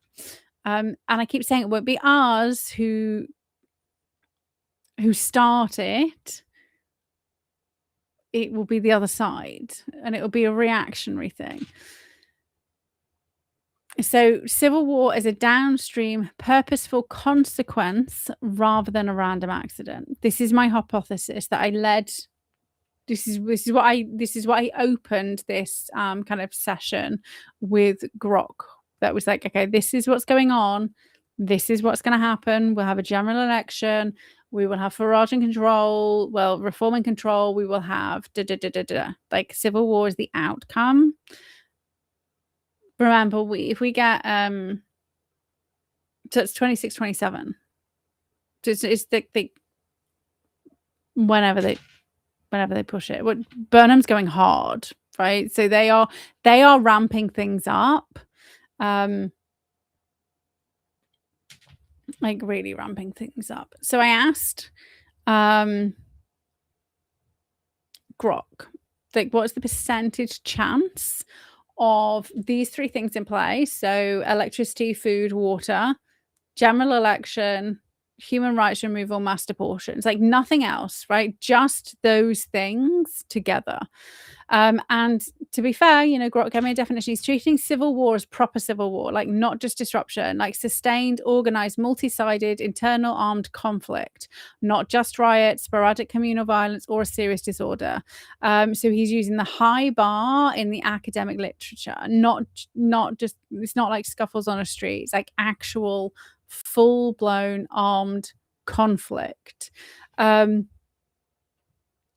Or serious unrest. So we can whoopsie, I'm just trying to sit up properly. So we can expect serious unrest from the back of those three things. Pockets of unrest like rioting or like civil disobedience, civil disorder. But those alone aren't anything that's going to cause civil war, because the British framing, we are still demanding lawful removal of people, right? And we will continue to demand it because we have the reform siren song, right? So we believe, we'll just get reform in and then it'll happen, right? Or restore Britain or get in and then it'll happen. People not realizing that's the nail in the coffin. And again, I want them out. You want them out, right? But we have to be mindful of the potential sparks. So when I just asked Grok to kind of run it, what's the potential likelihood that we will end up with a civil war?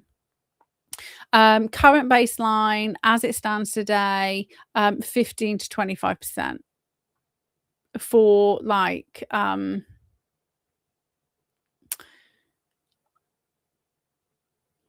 pockets of unrest. Civil war, 1 to 4%. So really, really low. Winter of Discontent thrown in. Civil war goes up to 5 to 12%. Unrest goes 35 to 50. Reform government gets in. HRA removal, mass deportations. Civil war goes 12 to 25%. Unrest goes 45 to 45, 65%. However, what Grok did was the same thing that everybody else is doing who's doing it on, like, reporting on the internet, is they're paying attention to the British people and ignoring the fact that it's not the British people who will start the civil war if there's mass deportations. Like, we're not the ones who are being deported. We're not the ones who are, we're the ones who want it. Why are we going to fight the government? We're not. Also, Grok forgot that the British people, the people who aren't likely to start the civil war, which all the academics are going off, are busy working, are busy funding the fucking illegals who are in hotels, who are quite often part of criminal gangs who come from countries where violence is the norm, who are routinely already causing disorder. So we have like the criminal underworld, like all facing mass deportation. Like, that's not the same as me at home working and trying to vote for a good government, right? So when people are talking about civil war and they're going, "Oh, well, it won't happen in the UK," is because they're not paying attention to the two very different demographics living in the UK right now. The same as fucking retarded lefties think somebody jumps on a dinghy and all of a sudden they're wearing a top hat and tails and they are speaking the Queen's English. So when we add all of those things in, the actual baseline as it stands today is not 1%, it's 4 to 9%. That's high. Remember, you only need 1% of a population for shit to go down. Like, this is almost 10% chance of a civil war. This is not just unrest. Unrest is 30 to 45%. That's where we are right now. Like rioting and prolonged violence, 30 to 45%. Winter of Discontent kicks in. We go 10 to 22%. Civil war, 50 to 70% prolonged, like communal internal conflict. Reform, HRA, ECHR removal, large scale mass deportation goes to almost 40% chance of classical civil war started by the other side. And we've got 60 to 80%. There's almost 100% chance that we are going to be seeing prolonged, organized, graphically concentrated violence. So that's where we are headed. And people need to kind of be mindful and aware of that. And should restore, the numbers for restore like skyrocket, and we end up with restore, not reform. Restore's harder, right? And again, I'm not saying I don't disagree with the removal, right? Remember I said before, somebody said to me, like, what do we do? And I said, the people who are here, like, you've got to be fucking careful about what you do with them because of the potential outcome. And America is very different to the UK. Like, we don't have an ICE. We don't have guns. Like, we are sitting ducks in our own country. We don't have a huge militarized force. They've depleted the armed forces. They've depleted the police service. So our services that are designed to maintain law and order are not there, like in the same way that they are in America. So, you know, if anybody's thinking, oh, well, you know, they're able to do it, like, America's very different, right? We are sitting ducks in our own country, and the services that are designed to support us don't exist. So in order for reform to do it successfully, the first thing they need to do is not mass deportations. The first thing they need to do is obviously cancel the skilled work visas and remove the people who are here legally, technically, and pump a hell of a lot of money into like the creation of a deportation, like a term limited deportation service, right? Rearm the public. Like, there's a lot of stuff that would need to go into this to make it safer than where we are now, right? That's like,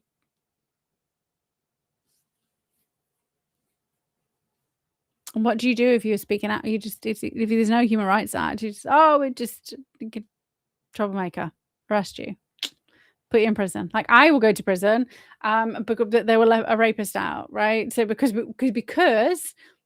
maybe 4 weeks ago, we literally had we had less than 300 spaces left in prison. This is why everybody's like, oh my God, they're not putting these rapists in prison. There aren't the places. I don't know how many times I have to say this. Like, we have been at full capacity since I was at uni. And where we are now is like, people used to be like one cell to a bed. Now there's like 2 or 3 people in a cell, right? We literally have no spaces. And the prison places they've been building, the prisons they've been building are replacing the old Victorian derelict, like not fit for purpose things that are being decommissioned. So we're not creating extra places. We're creating the places to, ensure that the criminals are somewhere nice and health and safety compliant, right? And I don't like disagree. Like there's all that shit over Wormwood Scrubs, like when they didn't have like running water. Like, I mean, I don't, you should lose your liberty, but it shouldn't lose their humanity, right? We should still treat people like humans. You treat them like animals, they behave like animals. Treat them like humans. So I get it. But people are so disconnected from what's actually going on. They just, there is nowhere to send the criminals. In order for somebody to get put in prison, somebody has to be released. But they will pick and choose, right? So Lucy Connolly was in there for like months. High profile on purpose. But again, it's all leading to, all of these things are all feeding into where we're going. Okay, so I am going to share the screen while we go to Grocky Walk.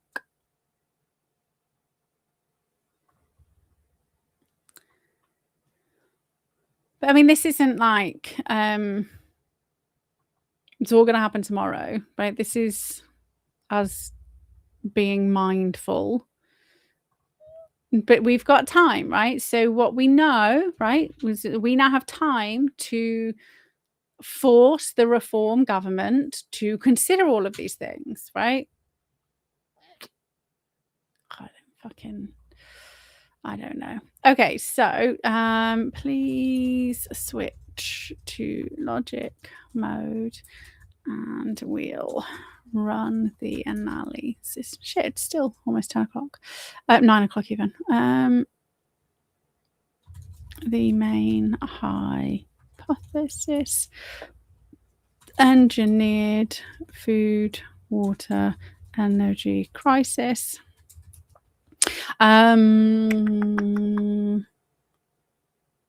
For a collapse of labour and reform in who will start the civil war. Because we need to be distracted, right? We need to be distracted as a nation. Also, I put Grok in expert mode this time rather than just auto. It's much better. So if you are using Grok to do the analysis, like stick them in expert mode. The other one just kept going like random. Okay, so core problem. Whoops. Is the restructured, managed, multi-system crisis, food, water and energy, whose primary political function is to collapse the current Labour government, transfer power to Reform UK, and thereby enable the policy sequence, Human Rights Act, repeal large-scale deportations that is expected to ignite sustained internal conflict and civil war, right? So now we're going to stress test it, because that's what I believe, and I can see all of this stuff happening, but now we're going to see whether it's probable or not, according to the intelligence analysis, based on the information I fed in, though, right? If you got more information, you can keep running the system. So what is the most coherent explanation for the observed projected production of water availability? And he will probably say, it's just all an accident. That will be one of the hypotheses. So dominant expectation currently operating in public and media discourse is that these pressures are primarily the result of climate-driven extreme weather, which we know is True, but manufactured. Long-term underinvestment in privatization failures. Technical challenges of the net zero transition. Geopolitical shocks. The hypothesis under test treats that dominant expectation as incomplete or actively misleading and substitutes a higher order political intent. Yeah, I'm saying it's happening and they're doing it. Okay, thanks.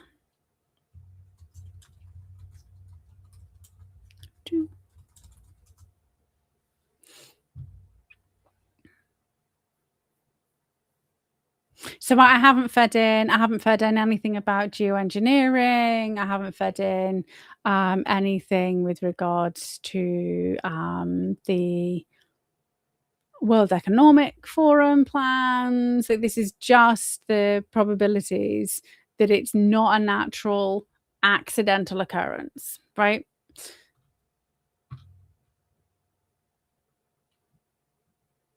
Okay, so these things must hold for the main hypothesis to stand. Intent or function, so simultaneous pressures on food, blah, blah, blah, blah. They carry political function, active passive design element aimed at producing legitimate collapse, coordination, mutual reinforcement. So the three scarcity tracks are interacting in a mutually reinforcing way rather than occurring as independent coincidental stressors. The timing and geographic overlap, especially water stress landing on the main arable regions, is meaningful. Labour vulnerability is structurally unable to resolve or sufficiently mitigate these pressures without fracturing its own base. Reform UK is the only major political vehicle both willing and able to repeal the HRA. Actually, they all are. They're all, well, other than Labour, right? Ignition assumption, once in power, reforms enactment, repeal and mass deportations will function as a high probability trigger. Demographic organizational multiplier assumptions. So the presence of large cohorts of fighting age males from higher violence origin societies combined with pre-existing criminal organization asymmetric opportunity cost materially raises both the speed and intensity of any conflict that follows the policy trigger. Insufficient alternative explanations. So we will do the what's it called? Devil's advocate, right? Where we check it. Yep, fine.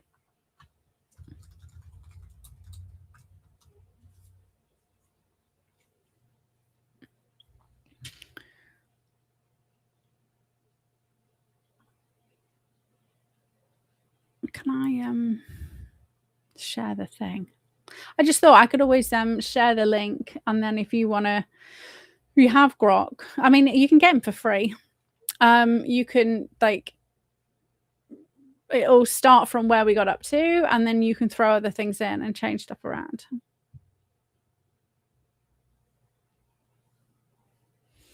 Okay, so evidence is organized by domain and assessed for quality, source reliability, right? Diagnosticity towards the hypothesis and potential bias or incompleteness. And I used official sources. For everything. And initially, I did have to say, no, please don't use BBC, right? Please use government statistics. Okay, because it matters when you then do evidence, and that when you are stress testing, remember we have, like, primary sources are always better than secondary sources. If we can get it from the horse's mouth, if you can get, supposedly government sources are higher up the food chain. So we use the government-based statistics. So for food, DEFRA,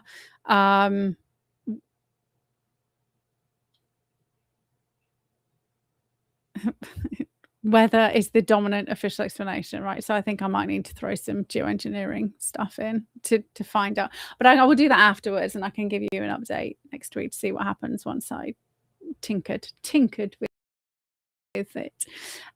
Based on Ofwat data, it wasn't anything I kind of threw. And then energy was all true to NESO, National Grid. Policies from Reform UK's websites, what they keep saying, and obviously labour constraints. That's just they just they can't, right? It's part of their policy. So overall is strong, high confidence, ready for step 4.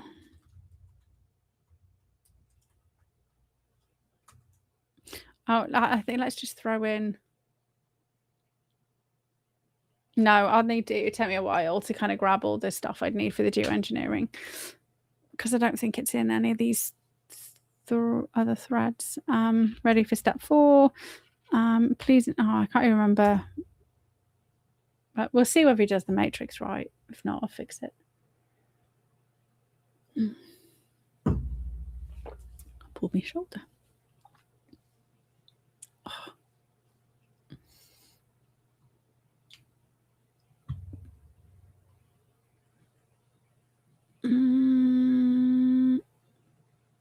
Okay, so the hypothesis we've got, right? So remember, you can only have a maximum of 7. Because working memory can only hold plus or minus 2 from 7. So some people can only hold 5 hypotheses in their mind. So we want to make sure that we are playing to human-based capacity. With Grok, you can have up to 40 pieces of evidence at a time, with independent pieces of evidence, which won't then forget stuff. So this is why the matrix will supposedly pull out anything that kind of ends up equally affecting every single hypothesis, so you can keep removing stuff, but then you can keep throwing it back in. So hypothesis 1, structured, managed, multi-system, crisis designed or deliberately permitted to collapse labor, install reform, and enable HRI repeal mass deportations as the ignition point for sustained internal conflict. That's mine, right? Hypothesis number 1 is mine. Let's remember that one. H2, pressures are primarily climate and net zero, technical transition, long-term underinvestment, political consequences, including possible reform victory, are emergent, not designed. So hypothesis 2 is the complete opposite. Hypothesis 3, opportunistic acceleration. So we do have to consider that. Structural weaknesses are being permitted or lightly amplified for electoral advantage, but without a full civil war ignition end state design. Hypothesis 4, hybrid. Genuine climate technical stresses exist, but key prioritization decisions, data centers versus household agriculture, speed of dispatchable closure, water planning exclusions, reflect political choices that foreseeably raise legitimacy risk for Labour and increase forms opportunity. Hypothesis 5, incompetence and path dependency dominant, no significant internal political function beyond normal democratic contestation and bureaucratic inertia. Now remember, we've got WEF young leaders. I'm just making a note of stuff for myself to kind of tweak this after the fact. So we've got WEF young leaders. Then we've got geoengineering.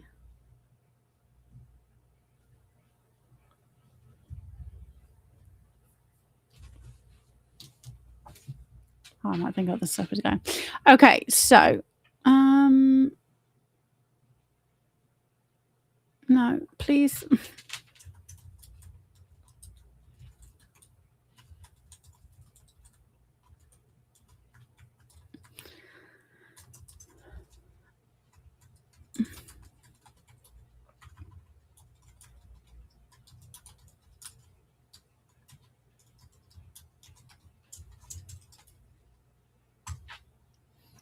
So crazy. Just make shit up. Like, it's got really strict instructions in there. But this is the new update since, so that's like the strangest I've ever seen it happen. You just can't see it. Like, oh my god. No, I think you're doing it. Oh, there we go. Okay. I don't know why I didn't do it. Like I didn't tell him anything else, right? And now he's managed to do it. Okay, so hypothesis 1.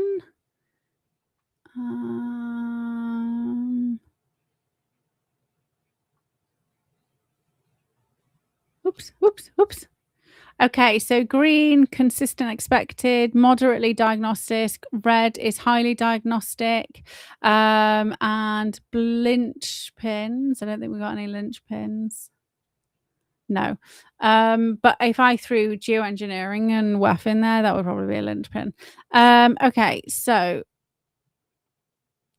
hypothesis 4 is the overall fit. There we go. So my hypothesis is coming next, and I haven't given any evidence to show why it would be pre-engineered. right?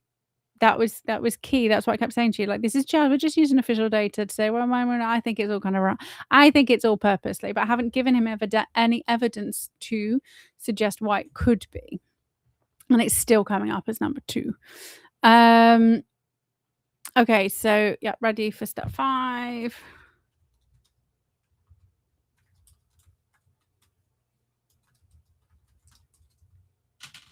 I'm trying to think what else we'd be able to. Well, you have to tell him everything every single time, which is a bit frustrating.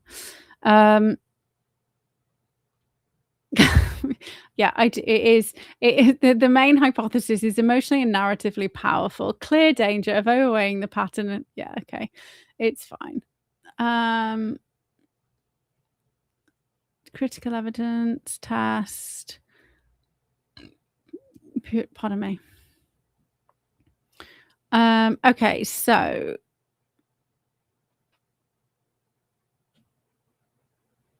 it confirm high. So this is just all about the data centers. So who knew the data centers drinking the water would be the most linchpin-y style evidence for it being coordinated?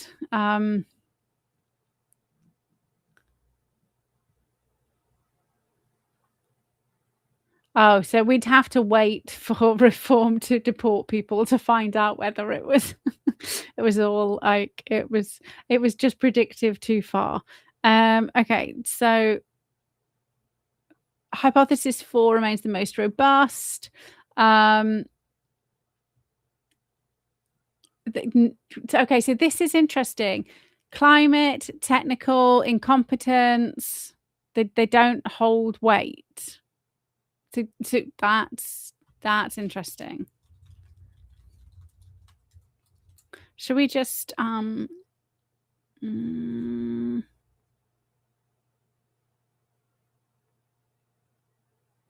we're talking about okay, quick additional bit of evidence. Let's just see what happens. Oh no, we'll run it and then I'll just throw a quick bit of additional evidence in afterwards and see how it changes. Okay, we'll just do it as it is. Ready for step 6.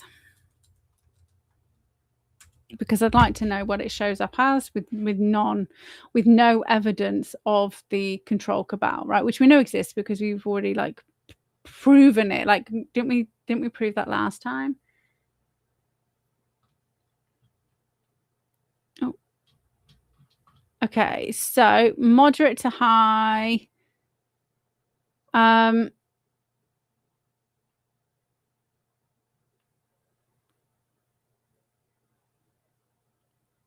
Low to moderate, low to moderate, pure incompetence. So core diagnostic findings: multi-system pressure, food production, water, electricity, real, currently incongruent. Geographic overlap between strongest water stress UK's most productive arable regions is factually correct and consequential. The most diagnostic single anomaly against pure climate or pure incompetence is the treatment of data center water demand in official planning, i.e. they've just pretended it's not, like they've just forgotten about it. What would change the assessment? So documentary or high quality testimonial evidence of deliberate coordination across food, water and energy policy as the objective. Evidence that data center water demand was knowingly excluded at senior political level for reasons of political timing or prioritization. Weaken it. Data center is just dumb, people. Everybody knows data centers churn water. Like everybody, like it's like it's just a known thing. Clear evidence that reform produced limited containable disorder or rapid visible improvement of the resilience. Weaker water leakage. So basically, if Burnham's government starts acknowledging the water issue for data centers, that they put things in place which actually supports the farmers rather than making things more difficult, that puts money into the national grid, then my hypothesis collapses. And I can't see them doing any of that shit. Okay, ready for the full report, and please give ready for the full report, and please give percentage of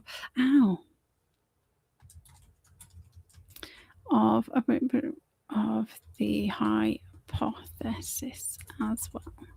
Thanks.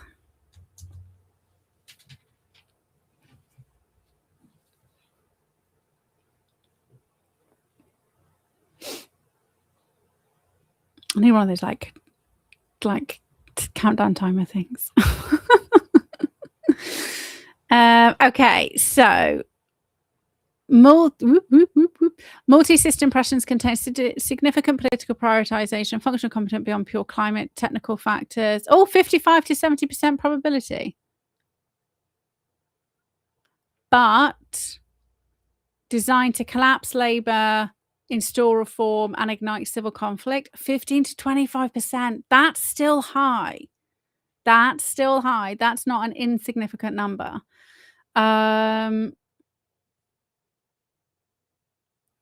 Reform forms of government attempts large-scale deportations, 35 to 50%. Serious sustained communal internal conflict if reform enacts large-scale deportations, 40 to 60%. Classical civil war under the same conditions, 12 to 22%. And again, that's not a small number, right? That's a large enough number that we need to be considering it as a possibility based on, this is just, I know I've said it multiple times, but this is just based on like not introducing the cabal side of things, right? Oh, I don't know what I'm doing. Oh, sorry. Okay, so hypothesis 1, most robust at the moment. Sorry, hypothesis 4. My hypothesis is 2nd though. Like it's not. That's crazy. Okay, so unconditional current trajectory 5-year view, probability that prioritization decisions are significantly worsening multi-system stress beyond technical necessity, 55 to 70%. Probability of the full engineered civil conflict sequence, 15 to 25%. If reform forms a government after a period of visible multi-system scarcity and acts large-scale deportations, serious sustained communal internal conflict, 40 to 60%. Okay, so backwards check.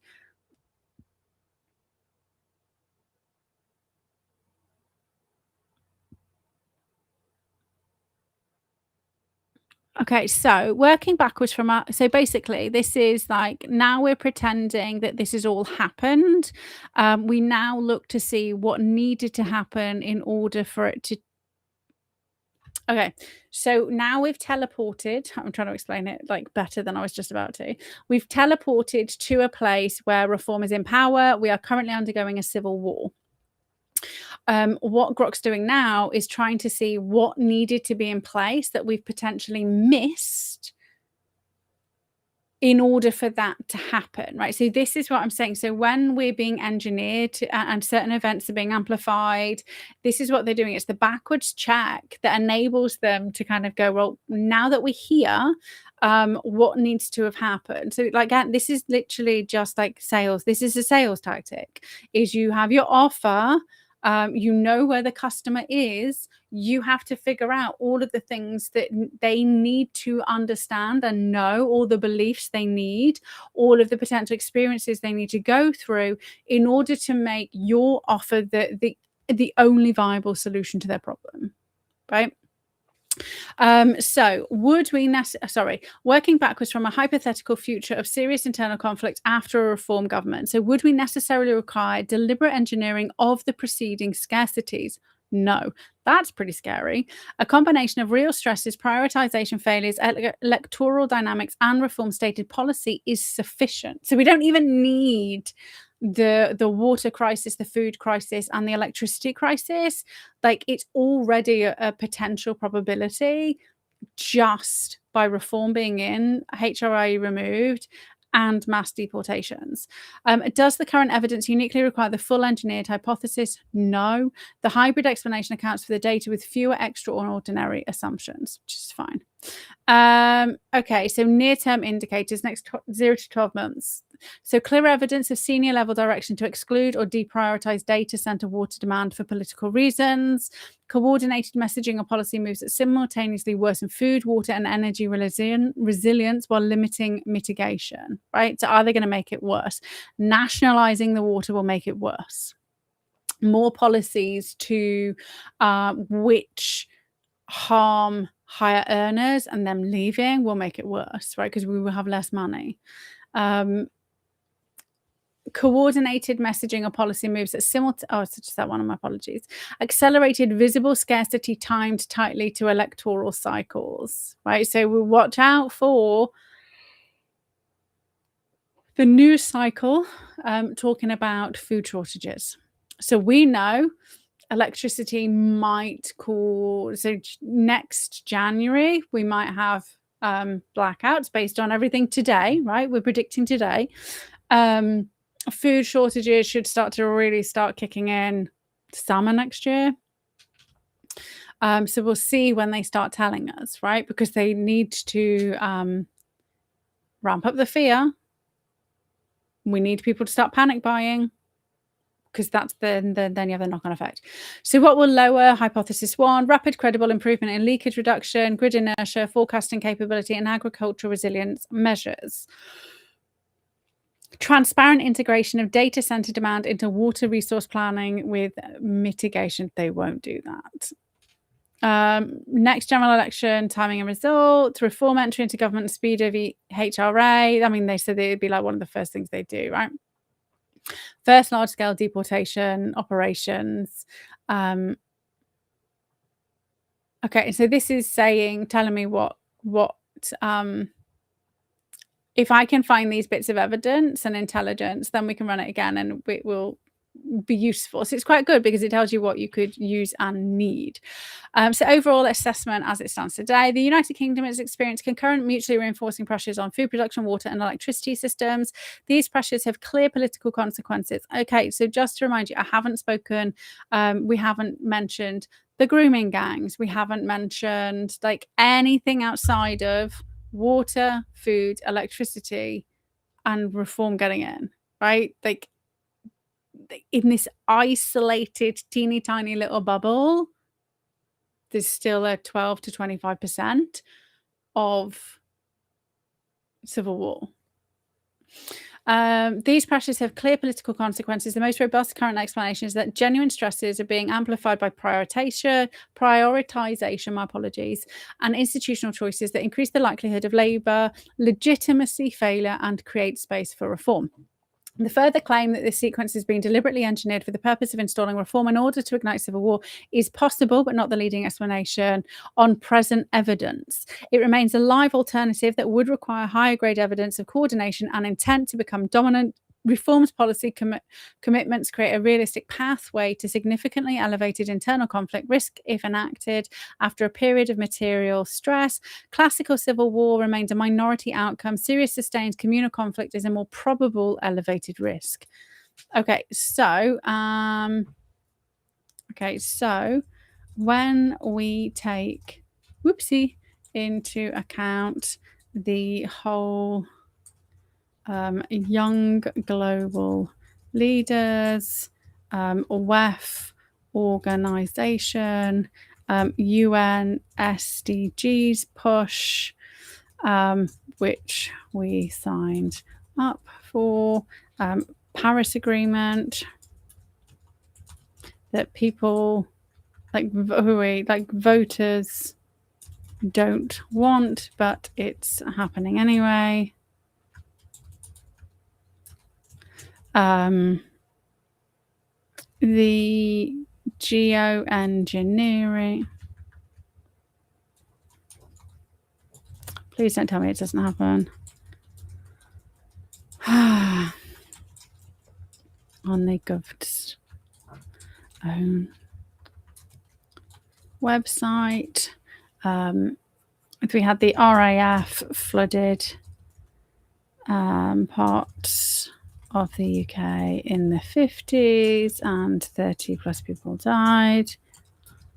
The UN has the weather modification.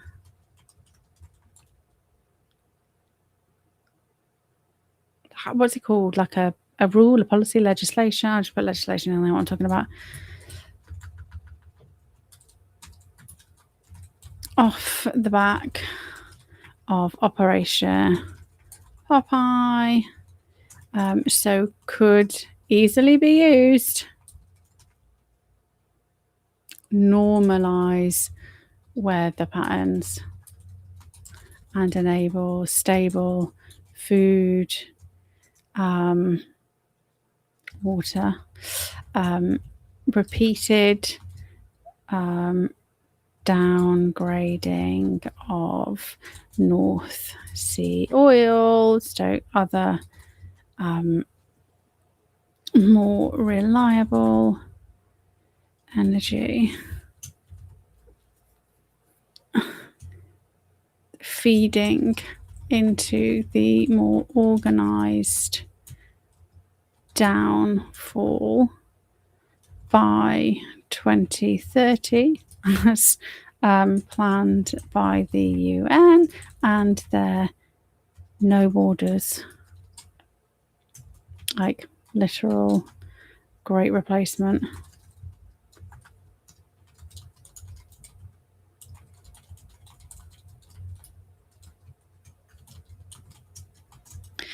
How do things change?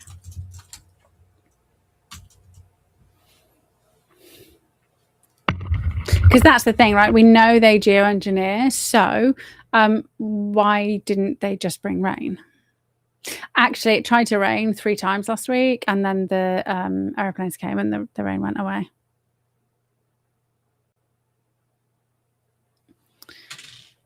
Okay, so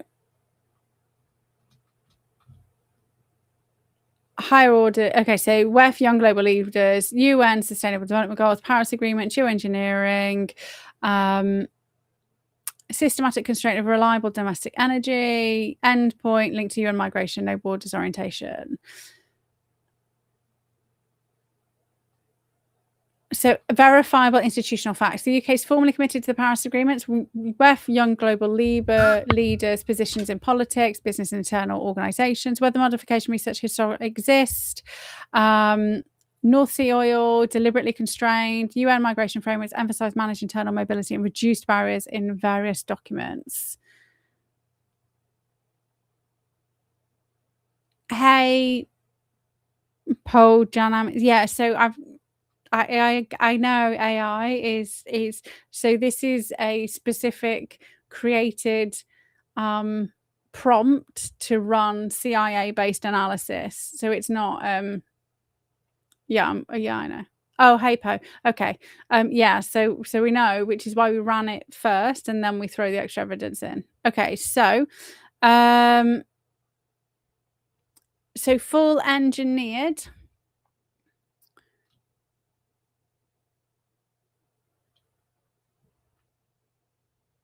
Okay, so the frameworks and networks are active. Okay, so it's like actively directing, and we won't ever have that evidence, right? We won't. Who was she? Who was the girl who whistle blew? Oh my days, why can't I remember her name? Desiree. Oh, whistle blew on the WEF and their plans. Like she was literally an insider.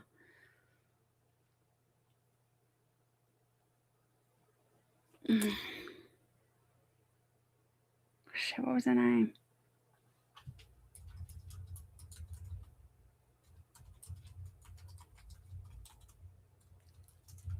Has it got the right one?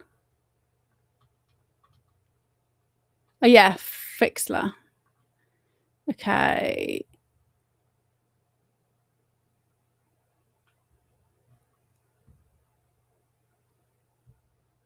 Support that it's all higher up. Okay, so yes, please. bring her information in as well, then rerun the analysis, and let me know how the hypotheses change and new percentage probabilities plus watch point etc. Thanks. So we're just using it to do some predictive analytics, pretty much. We don't rely on it to give us the information, because you're quite right. It it relies on the algorithms from the internet to pull its information. Okay, so hypothesis ranking. So there we go. So H1 is still second.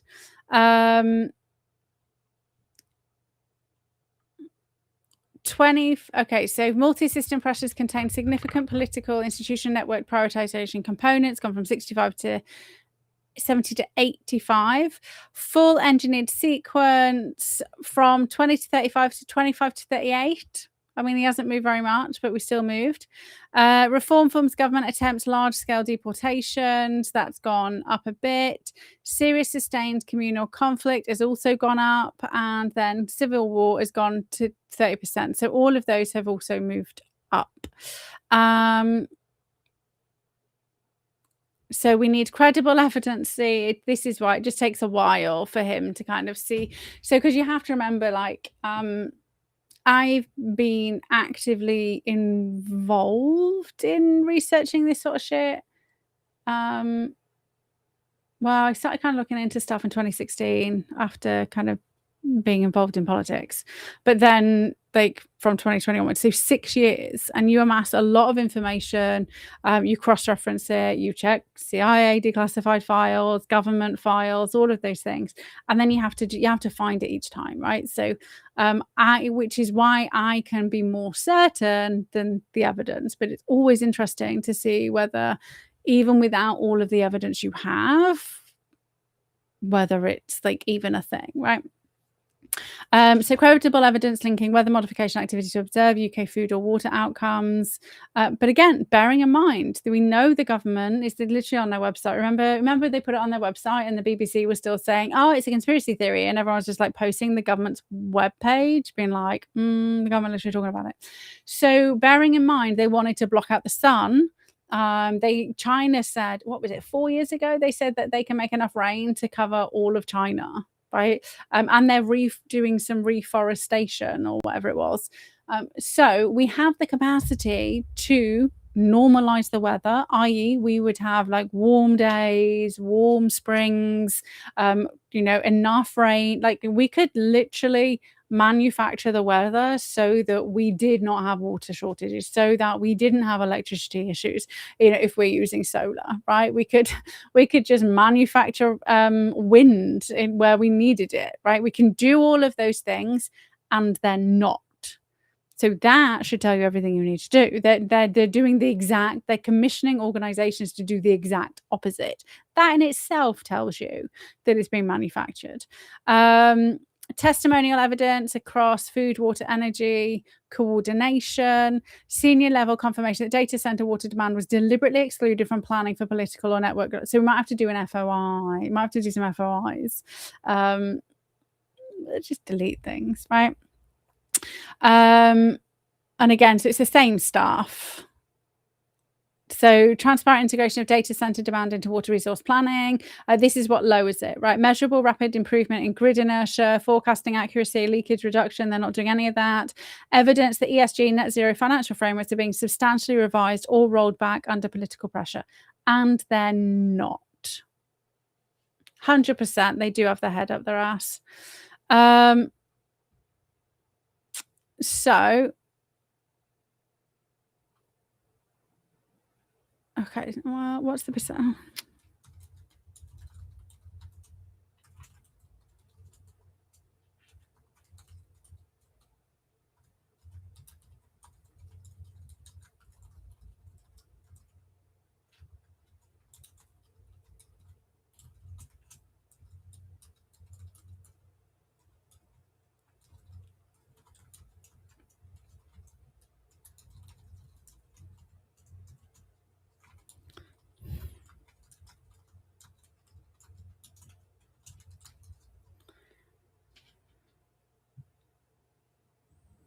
that's what I wanted. And then we'll finish up for the evening. But yeah, so it's like even with none of this extra cabal-based information, oh, is it? Oh, come on! You're literally only adding 2 things. Oh, this is very stressful, Brock. Oh. No. Okay, so hypothesis for 50 to 60%. Ours is second 25 to 38%. Right. So if I get Grok all the information it needs, then it will easily take over, which is fine. That's all we need to know. Because he's only added in Desiree and Burnham, like ignored everything else, like that I just added in. Like, I mean, the thing that'll move the needle, the biggest, right, is the documented evidence of geoengineering, and then asking Grok, okay, so, but if they have this technology and Defra's talking about food shortages, Ofwat's talking about water shortages, why aren't we using it to mitigate against those things? And why haven't we been using it since 2020? Right. So remember, it's not when it comes to food and water, it's not just a brand new thing. Like this is sustained, right? So why didn't the Conservatives use it? We had the technology since the 50s. Why haven't we been using it when we've had very difficult periods? So okay, so hopefully I mean, don't freak out. Like it's not the point of this to be like we're all gonna die. I mean, we are all gonna die, right? Because that's what happens. Like you die, but I mean, like we're all gonna die like next year. We don't need to panic, but we just need to be mindful, because if we can see where things are headed, we can demand certain things, right? Like my main thing that I would be demanding is the increase in first we need to be able to, like, guns and weapons need to be lawful, right? We need to be able to protect ourselves. And then the creation of a temporary, like nice, because it's called nice now, isn't it? ICE-based unit, because we don't have the capacity to deal with things, right? And the protection of the Human Rights Act. So those are the 3 things that I will be wanting in order for as mitigation factors. So let me see if I can share this link.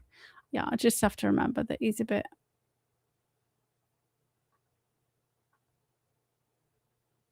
Okay. This is the reform in charge and civil war. Okay. So if you have Grok, I mean, even if you don't, get a free account, right? You can talk to him for, I think you can do like 2 or 3 conversations and then come back the next day and come back the next day or whatever. But if you've got like, just ask it to rerun it. Like, so the legwork's in there, but just be mindful. The longer the conversation, the more they kind of forget and hallucinate. So just be careful. Which is why I do a brand new thread each time. But obviously the downside is that nothing we've kind of discussed before gets pulled over. Maybe I need to create a master document thing, which has got evidence and references. Oh, it's just so much effort. You just think like the AI can just grab the information for you, but obviously you can only grab what is given. So anyway, thank you so much for joining me again. Hopefully I'm not being pulled off the internet for at least a few months. We'll see. But if I'm never ever not here, I'm usually like active in Telegram. But I was just fed up, and I was fed up because like all of the socials, Telegram was okay, right? Telegram was still working, but I was kind of fed up, and then I just saw everybody like reporting all the shit, and I'm like, but what? I don't understand why you're reporting all this. It was really obvious. It was really obvious, like that. Just so we will just stay ahead of the game, but it's harder for me to figure out what to talk about because I'm not talking about what's going on right now. We're talking about what's going to be happening, right? And I don't have any intelligence connections. Like I am just seeing what I see on social media, and then try and figure out because okay, so that's okay. So just so you know, like why I pick the things I pick is my brain will have to do some kind of dot connection in the background to where this could potentially go, and then I have to talk like I don't get like handed bits of information from, some man in a trench coat saying this is where you're going next. Like I have to see what they're subtly saying now, figure out why it's important, and then try and figure out where that's going to lead, and then I can kind of work backwards. So it's not so you can do the same things, right? That's the point. You can do the same things. It's not, and obviously I don't sit on social media all day, every day at all. Okay. But on my Telegram, that is why I have the RSS feed to, I think it's like the mainstream media channels. It's the only reason, is because they're the ones who shape the narrative, and from their narrative shaping, you can kind of see potentially what's coming next, maybe. I don't know.